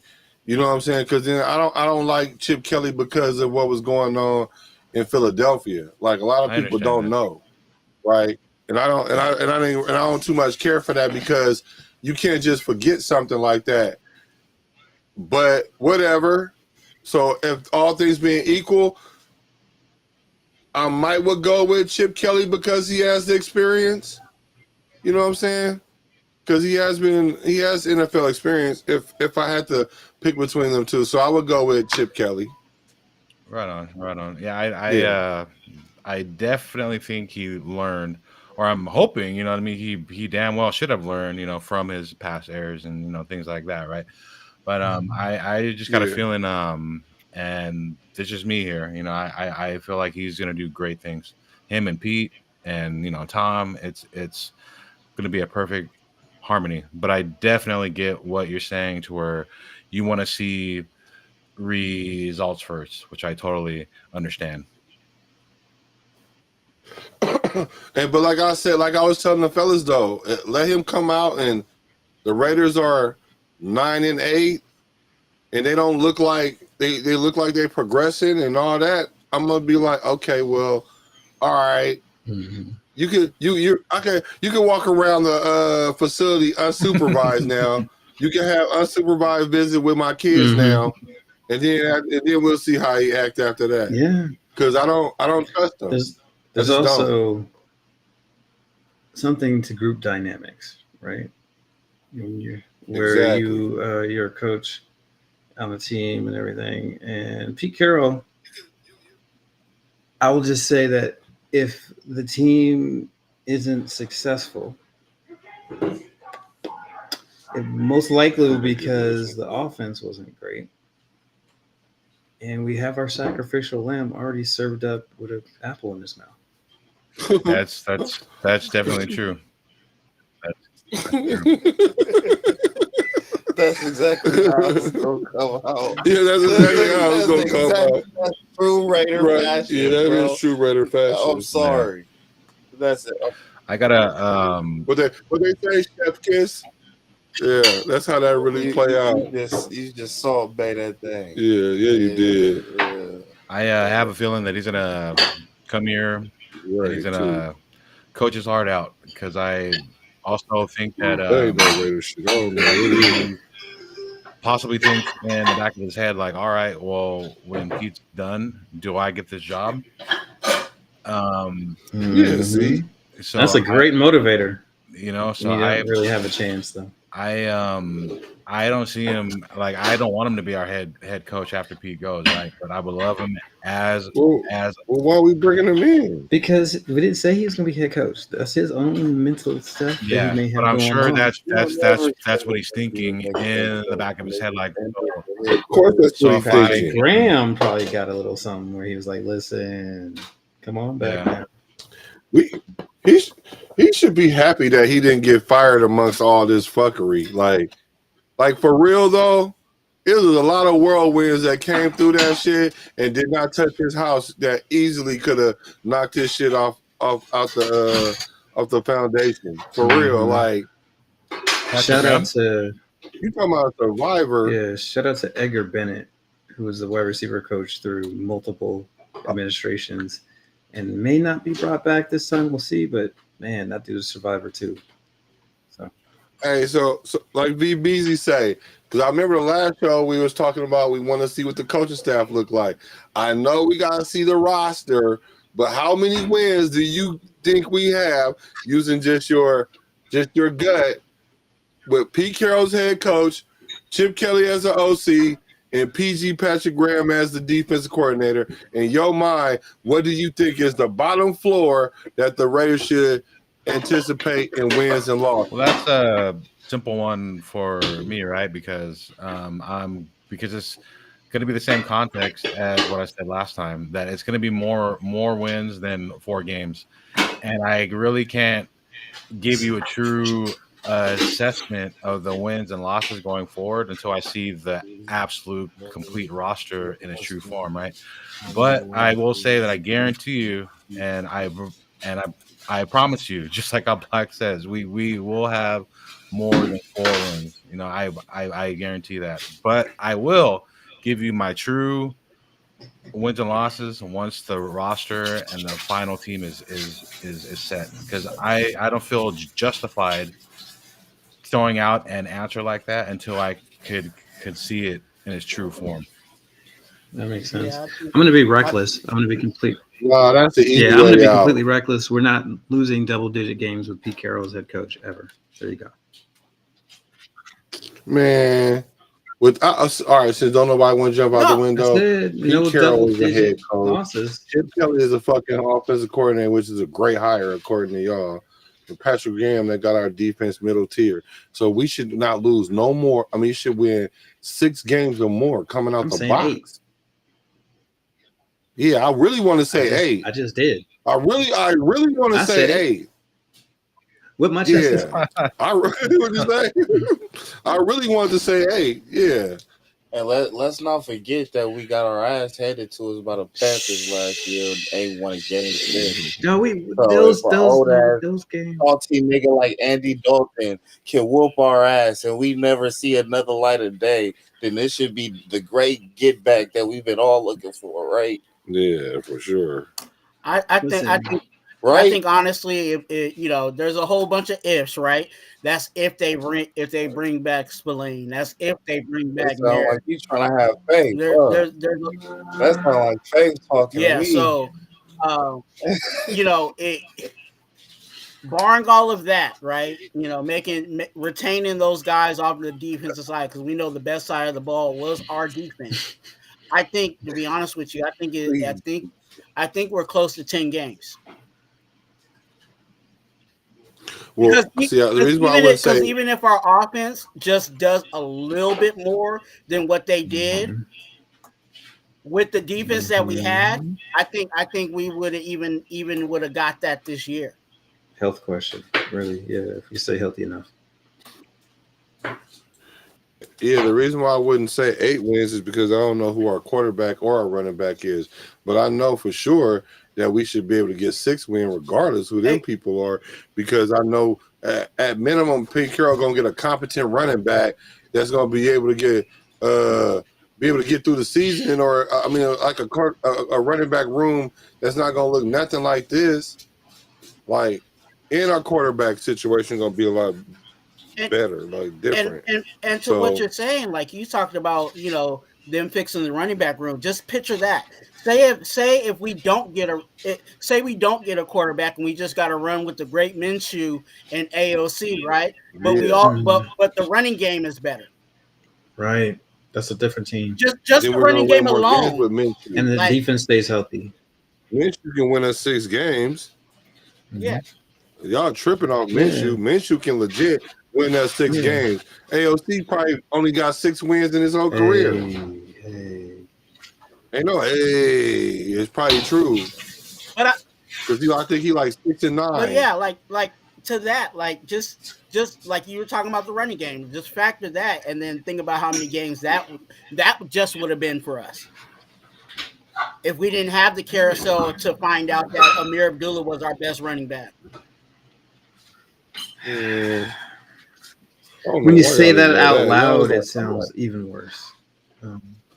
Right. But it's the facts. Right. I've been on the Amir Abdullah camp. You know what I'm saying? When everybody was grilling me, talking about Amir Abdullah was going to get replaced by Dylan Lowby, and Amir Abdullah is not a good running back just because we use him only on third down. I knew that he could run in between tackles. He just never had the opportunity to do it. Yeah, no. And he did that in Nebraska. He did it in Detroit. Yeah, he could absolutely do that. He was just 32, and has some other stuff off the field. So people felt like he was kind of like end of his career, not the same player. 32-year-old running backs usually aren't very good at playing that position anymore. But he's a different 32. He's always an athletic freak, and because like one of them dudes, and didn't have like a ton of mileage on him the last few years, so he's not all beat up from 400 carries or whatever. That sort of stuff. So he's a little flash. Some people would argue YESSIR McCormick was just as good as him, but we'll see. I mean, he was playing against a defense that was actively quitting. It can look good on paper, right? But that's why you play the game, because in practice, you know what I'm saying? It looks one way, but once you apply the principle, then it's a whole different game. Like, I don't know how we thought just because we had 2 mediocre running backs was going to make us have a super back. Like, no, you got to put one of them in to be the nigga, and they're going to beat up on him, and then the other one supposed to come in and keep him off of him. But not if you put them in there one at a time and they both get mopped. Like, because neither one of them can even fight you off for 5 minutes. Like, you can't even bring one out. Here comes another off the top rope. Here he comes. You can't even get none of that because the fight is over. They went in there and cleaned up already. It's over. And we'll never see a line like Detroit to even do that. Yeah. So yeah, right. And then you don't have a line yet that's cohesive enough to cover up for it. Like where the hole is here, the hole is over here. Like even when the hole was over there, they didn't even find it. So yeah. We just need a competent running back, like one running back that we know we can get a ball to on first and second down. Absolutely, bringing a veteran that Pete trusts. I think that's important. Somebody that knows, that he feels like he can give the ball to, because we see what happens when a coach loses trust in a running back. They disappear from the roster as if they were kidnapped, like Dylan Lowby. So. We don't want that to be a repeat, so let's get somebody in there. Yeah, that was messed up. That boy got 1 carry. He didn't get no more carries. People, he fumbled. I get it, man. That's what you bench him for a game or two. You don't bench him the whole rest of the season.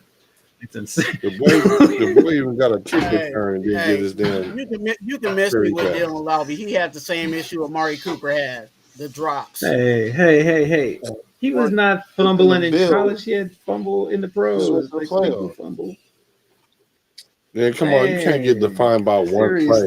Because had he ran for a touchdown right there. Are you going to bring up the preseason carry also? Do we need to bring the highlight tape of Dylan Lowby?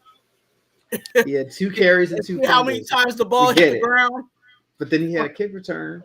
Just saying, like, no, and I'm not saying that he's completely a wash or anything like that, but hanging your hat on that and trusting in that, he should have been. He should have did what YESSIR McCormick did. He should have been on the practice squad and worked his way up. It's easier to fumble on a kick return than it is a running play. Like, if you trust him for kick return, look, that's just something. That's a coaching thing. You fumble the ball, you punishing them by not giving them the ball no more. Okay, that's all that shit boiled down to. Give me one reason why we keep Lowry, because he was a rookie who was playing at a low level competition. He's got his body. He's got to get his NFL body right. So hit them weights, all that stuff. He'll get stronger. We ain't got no running backs. That's right. why. And he was actually talented and gifted. Like, the dude is a one-cut zone runner with speed and vision. So Look, why not give him a chance? I'll just say here with him, the sample size with him was extremely small. So I'm not ready to throw in the towel on him yet. No, not at all. I'm not on the boat of getting rid of him, but I think with him, seeing what we've already, the little small sample size of what we saw, there needs to be progression to it. He doesn't need to be, you know what I'm saying? Like, I'm going to use a baseball reference. He doesn't need to automatically get drafted and go to the show. Like, he needs to go to A, single A, triple A. Why? Because he fumbled? Get that all out of your system. Like, I think the whole reason. Why do people think it's in his system? Yeah, that's what I'm saying. Because he fumbled the ball. Yes. Hey, there is nothing you like think like every carries he gonna fumble the ball. Fans and fumbles, especially people who coach it anyway. Anything coach it. If you fumble the ball, you all of a sudden might as well have hepatitis, bro. Like, damn. Hepatitis is being nice. Because you only have one job. You being nice with the hepatitis reference. You got like, C19. Real. But back to what I'm saying is, I think it would have benefited him. I think it would have benefited him if he went to practice squad. You know what I'm saying, and worked all of that out. I think that's why since Tim McCormick, everybody was all excited about him. But it was because he was getting it out the mud in practice squad, and when he finally got his chance, he was not letting it go. He definitely paid his dues since McCormick. Ooh. Sincere McCormick. Yeah, man, years. Same thing. Yeah, but everybody ain't got to go through that. Right. He does. Because to keep it real, McCormick shouldn't even have to go through that. You know what I'm saying? He should have been got carries in the regular season. Or, no, better yet, he should have been at least on the roster last year. Even if he got no carries. He should at least been on the roster. He's been on the practice squad for how many years? 4 years. And so the only reason why he got any run this year because we went into the running back room and wasn't nobody in there. And it was like, well, we got something on the practice squad. They said, it was like, well, they said, who was it? They said, Sincere McCormick. I was like, oh, good old Sincere. Oh, good kid. He's always here. Back to Dylan Lobby. It speaks something when they're bringing somebody else in from Timbuktu to start over him at running back. Didn't we see a running back that we never saw before play over Dylan Lobby? Yeah, because he probably got more carries than McCormick. So it's easy to assess his game. That's what I'm saying. The Raiders ain't the best in roster moves. That's what I'm saying. Like, even with the Lobby thing, that's not a good roster move to do that to him. Like, you damn near gonna crush his whole career now because he fumbled the ball on his first carry. Like, y'all act like he gonna fumble. I can see if y'all put him in the game three different games and he fumbled the ball, or 2 out of 3, then you can be like, oh shit, he must got fumble issues. Like, is that something he was doing in college? Okay, no. All right, well, why are you fumbling in the pros? They hitting too hard? Like, what's going on? Like, I wouldn't throw his career away thinking like, damn, boy, you got to go all the way back to square one. And you keep him in the game and he get a kick return. That says a lot. A kick return? Yeah. And, in this new... In a game, not practice, in a game. An actual game. And it's interesting because we have an opportunity with this kind of change to the kickoff. Somebody is going to figure it out first. Right. But now Who I will it see what be? they're doing though. I see what they're doing now. They be creating false gaps, so that way you will run towards the gap, and then there's always a bam. dude right there. Yeah, Mm-hmm. I peep that. Somebody's gonna bust that, or they're gonna figure out how to They disguise always it just better. come around. They always just loop around. Like when you hit that Mhm. gap, they always just loop Yep. around. Yep. So you don't know which way it's gonna go, but if they hit that So you know, seam, yeah. So you gotta set that guy up. Mm-hmm. Mm-hmm. So we'll see what Lowry does. He's cheap. We just drafted him late in the 6th round. Give the guy a chance. 6th round. Yeah, man. Oh yeah, People he acting like, posted fumble being a 6th round guy. yeah, he's from a small school. Oh yeah. Gotta give him some time. He probably ain't never been hit like that for real though before. Okay, Give him well, some say. time. hey, So you might be right. He might need to go to the practice squad, but don't Get his don't- NFL body. Yeah. Yeah. you don't He need to still be got a on. You college don't need to body. be the show. I'm just saying, and that's why I feel. I'm not saying we completely get rid of the dude. Well, listen, who made like, that? hey, Who, Well, let if he got the him. kickoff return though, he do need to do something. who made that roster decision? Thanks, You know what I'm BBG. saying? So Yeah, if he did drop the kickoff return, that's not good. say, I don't mean drop it like fumble it. S-Mac Singer is injury prone as fuck. We can keep him for death type shit. Oh man, his stick. Yeah, he did get hurt. Commercial break, huh? Yeah, they'll be hitting commercial. He talking about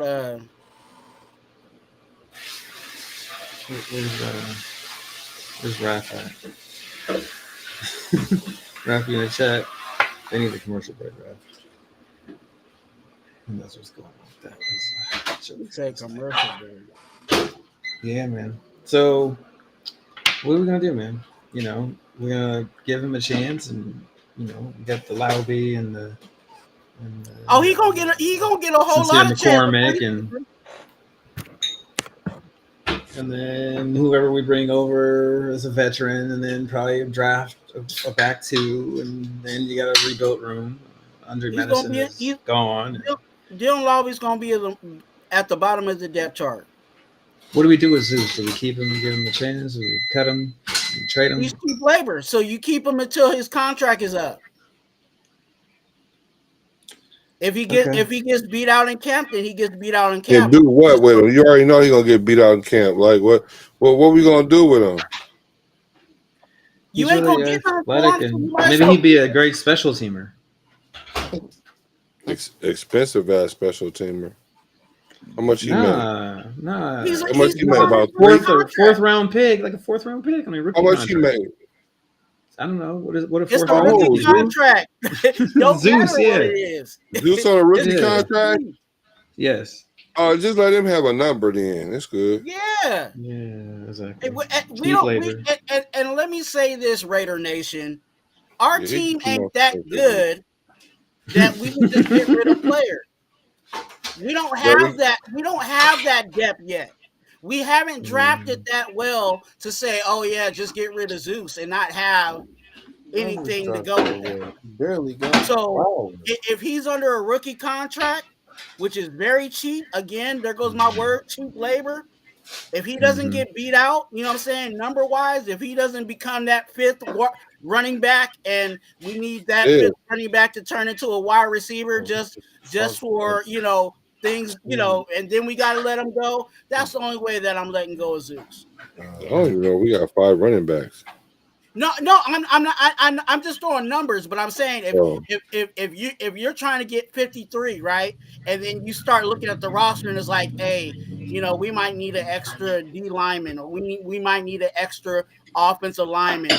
Where can we drop somebody? You know what I'm saying? Okay, go ahead and drop that.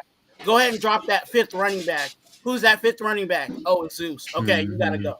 If it's one of those situations, I'm cool with it, but not just getting rid of him just to get rid of him. We don't have we don't have talent like that to just let people go like that. If they're on rookie contract, we do though. Yeah. And then there's the politics, right? If it was a situation where it was a veteran and you're paying, you know what I'm saying, 5 or 6 million to have him on the team, then hey, maybe we can just go ahead and let you go, bro. Because I think It should be an unwritten rule too that you can't play running back and wear a single digit number unless you really dope. Because them niggas was looking dope on the field, but they play like garbage, boy. Them like Josh Jacobs, he looked better in that number than he did 28. Like, and 28 was a hard number because don't nobody wear it. Right. It was a good number. Josh. I think the last person to wear 28 running back was Marshall Faulk. Well, Peterson was AP. 26. Oh wait. Oh yeah. Adrian Peterson. I was right. Did he wear AP? Yeah, he wore it for a minute. Yeah. But Marshall Faulk is the most famous one, I think. Boy, Marshall Faulk. He didn't get over 2,000 yards though. Yeah, because he used to catch a lot out the backfield, go crazy. Yeah, he'll have like Marshall Faulk is a goat, man. 3,000 yards total. Yeah, but he at least got them 2,000, nigga. But even on top of that, when you look at schematically wise, when you got Torrey Holt and you know what I'm saying, you got wide receivers. That's all of them. You know what I'm saying? It's either you go guard the pass and we're gonna run it on you, or you gonna guard the run and we throwing it over your head. Yeah. And if you put everybody back, we just throw it to Marshall. Torrey Holt, Isaac Just run everybody down the field, and if ain't nobody open, dump it off the Marshall Faulk, and he gonna get like 20 yards. Yeah. Right. Yeah, if that's the case, you got to get Kurt Warner too. They didn't do it, so they had Kurt. Although Trent Green was like dealing for a minute before he got it. Marshall Faulk always been that factor like that. Yeah, he's just a dude. Well, yeah, man. He was San Diego State. One of the greatest. Yeah, so that's how I feel about your boy. That's how I feel about your boy Chip Kelly, man. Don't trust him. I hope I'm wrong, but I just don't like it's too many. I see more. I don't see the upside being that significant, but give a man a chance. He might show you that he can be something. So I'm gonna give him a chance. Well, I ain't got no choice, but no, that's I get it. I understand. So I respect that for sure. Well, guys, been here over 2 hours. I feel like we covered everything we needed to cover. We even got Westerdamus to come on through and kind of seal this thing up because it was just missing a little something, right?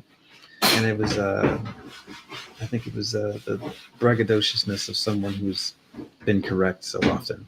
He's glowing. Who in that kitchen tearing shit down? They cut shit up. Boy, I want some of that. Whoever that is, they might have to send me a plate. They going to work.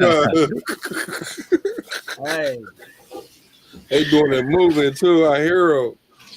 Hey, that boy smelling you like it's almost done. It's trying to go. Hey, and whoever that is, I hear the water too. So that must mean they wash, they clean too. So okay, I know we got a clean plate. You know what I'm saying? Hey, make sure everybody plays their part, right? That's all. So. Wash your dab dishes before you cook, people. Please do. Don't cook in a dirty kitchen. Wash while you cook. You know what I'm saying? As you're cooking, you got to clean while you're going. People be trying to wait to the end. What are you doing that whole time? Put your phone down. Put the phone down. It's dirty anyway. Wash your hands and clean up as you go. Just because you definitely ain't gonna be trying to wash dishes after you eat, because you gonna catch the itis and want to go to sleep. So that means you got the dirty dishes sitting in your sink or wherever you know. What I'm saying, they crusted over. You got to use elbow grease to clean them. Don't do it.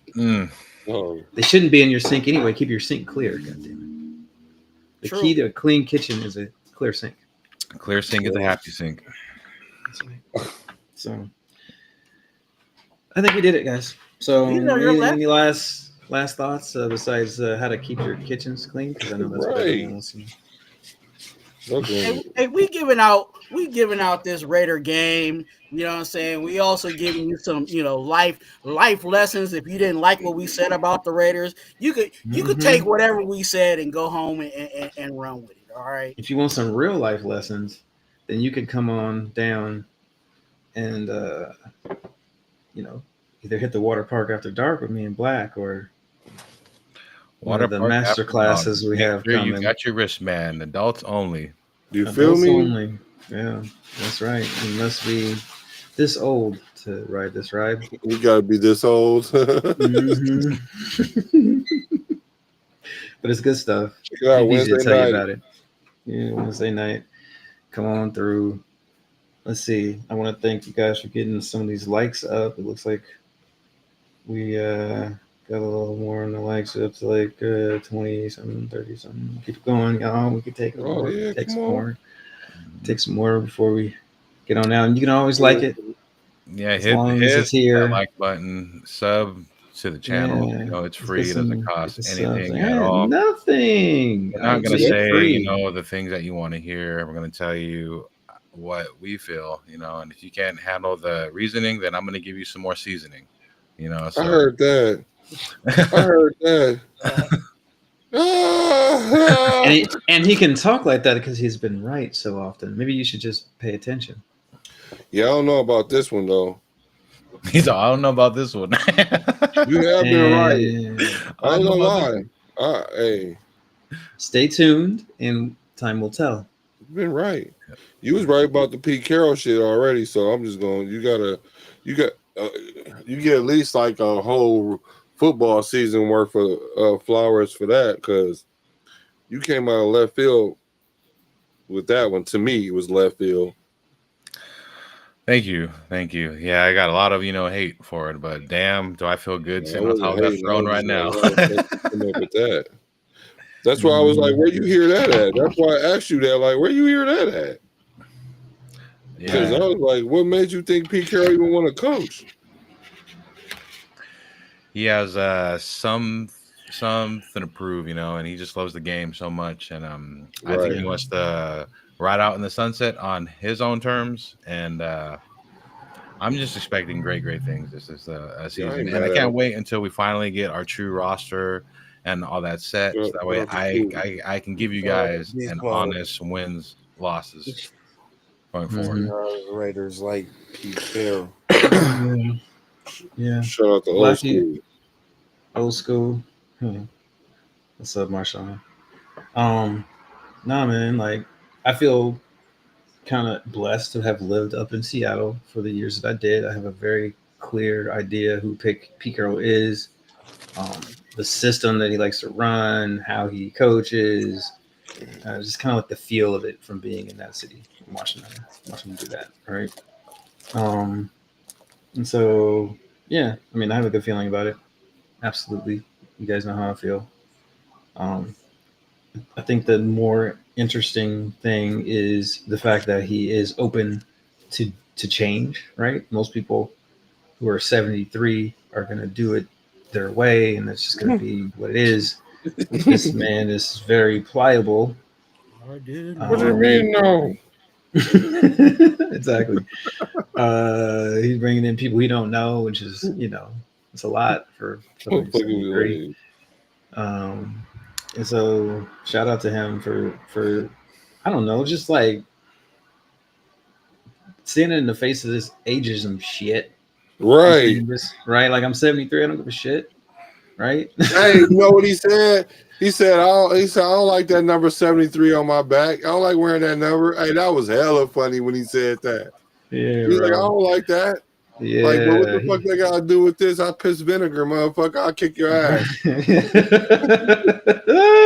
Yeah, man, it was He's great. like, I man. still do more push-ups than your punk ass. Right. He came in. He was joking. He gave a great, He wasn't joking. press conference, man, and yeah, man, I'm fired up.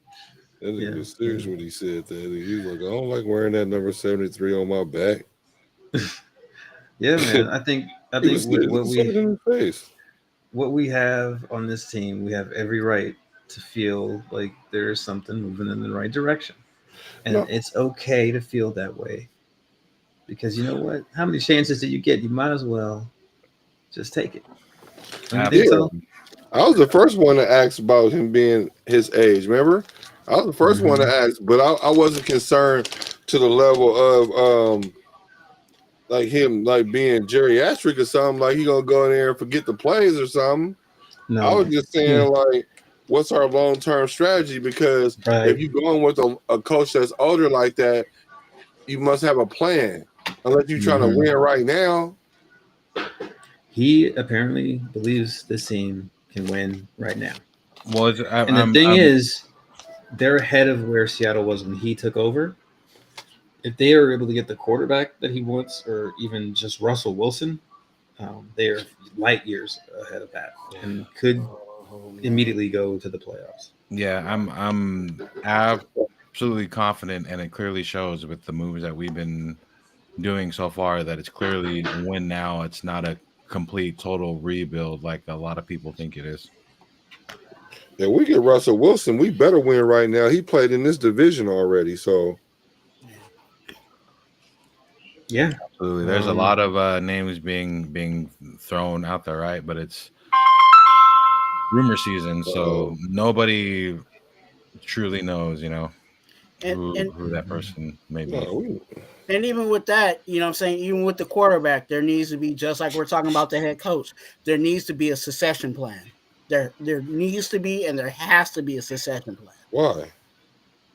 because Russ has only got a couple years. Who? Probably want to Russ. If we got Russ, then we need a succession plan. Yeah. I got you. Yeah.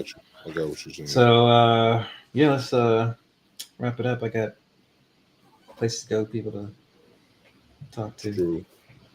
Wrap it up. So yeah, I will. So anyway, I mean, you know, I'm gonna end it the same way I always do, right? Guys, like, stay positive, you know, because what the hell else are you gonna do? Absolutely. Go to bed on an could air sleep. mattress.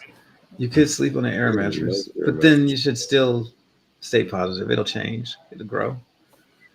Yeah, and I'm gonna, you know, say the same thing that I always say too. You know, keep it cool, keep it light, keep it fresh. You know, try to be a better person each day, and there's nowhere to go but up, no matter what terrible situation you're in. And just like how Hot said, try and stay positive. What, 1% each day, and by the end of the year, you're 3.5 times better. There you go. All right.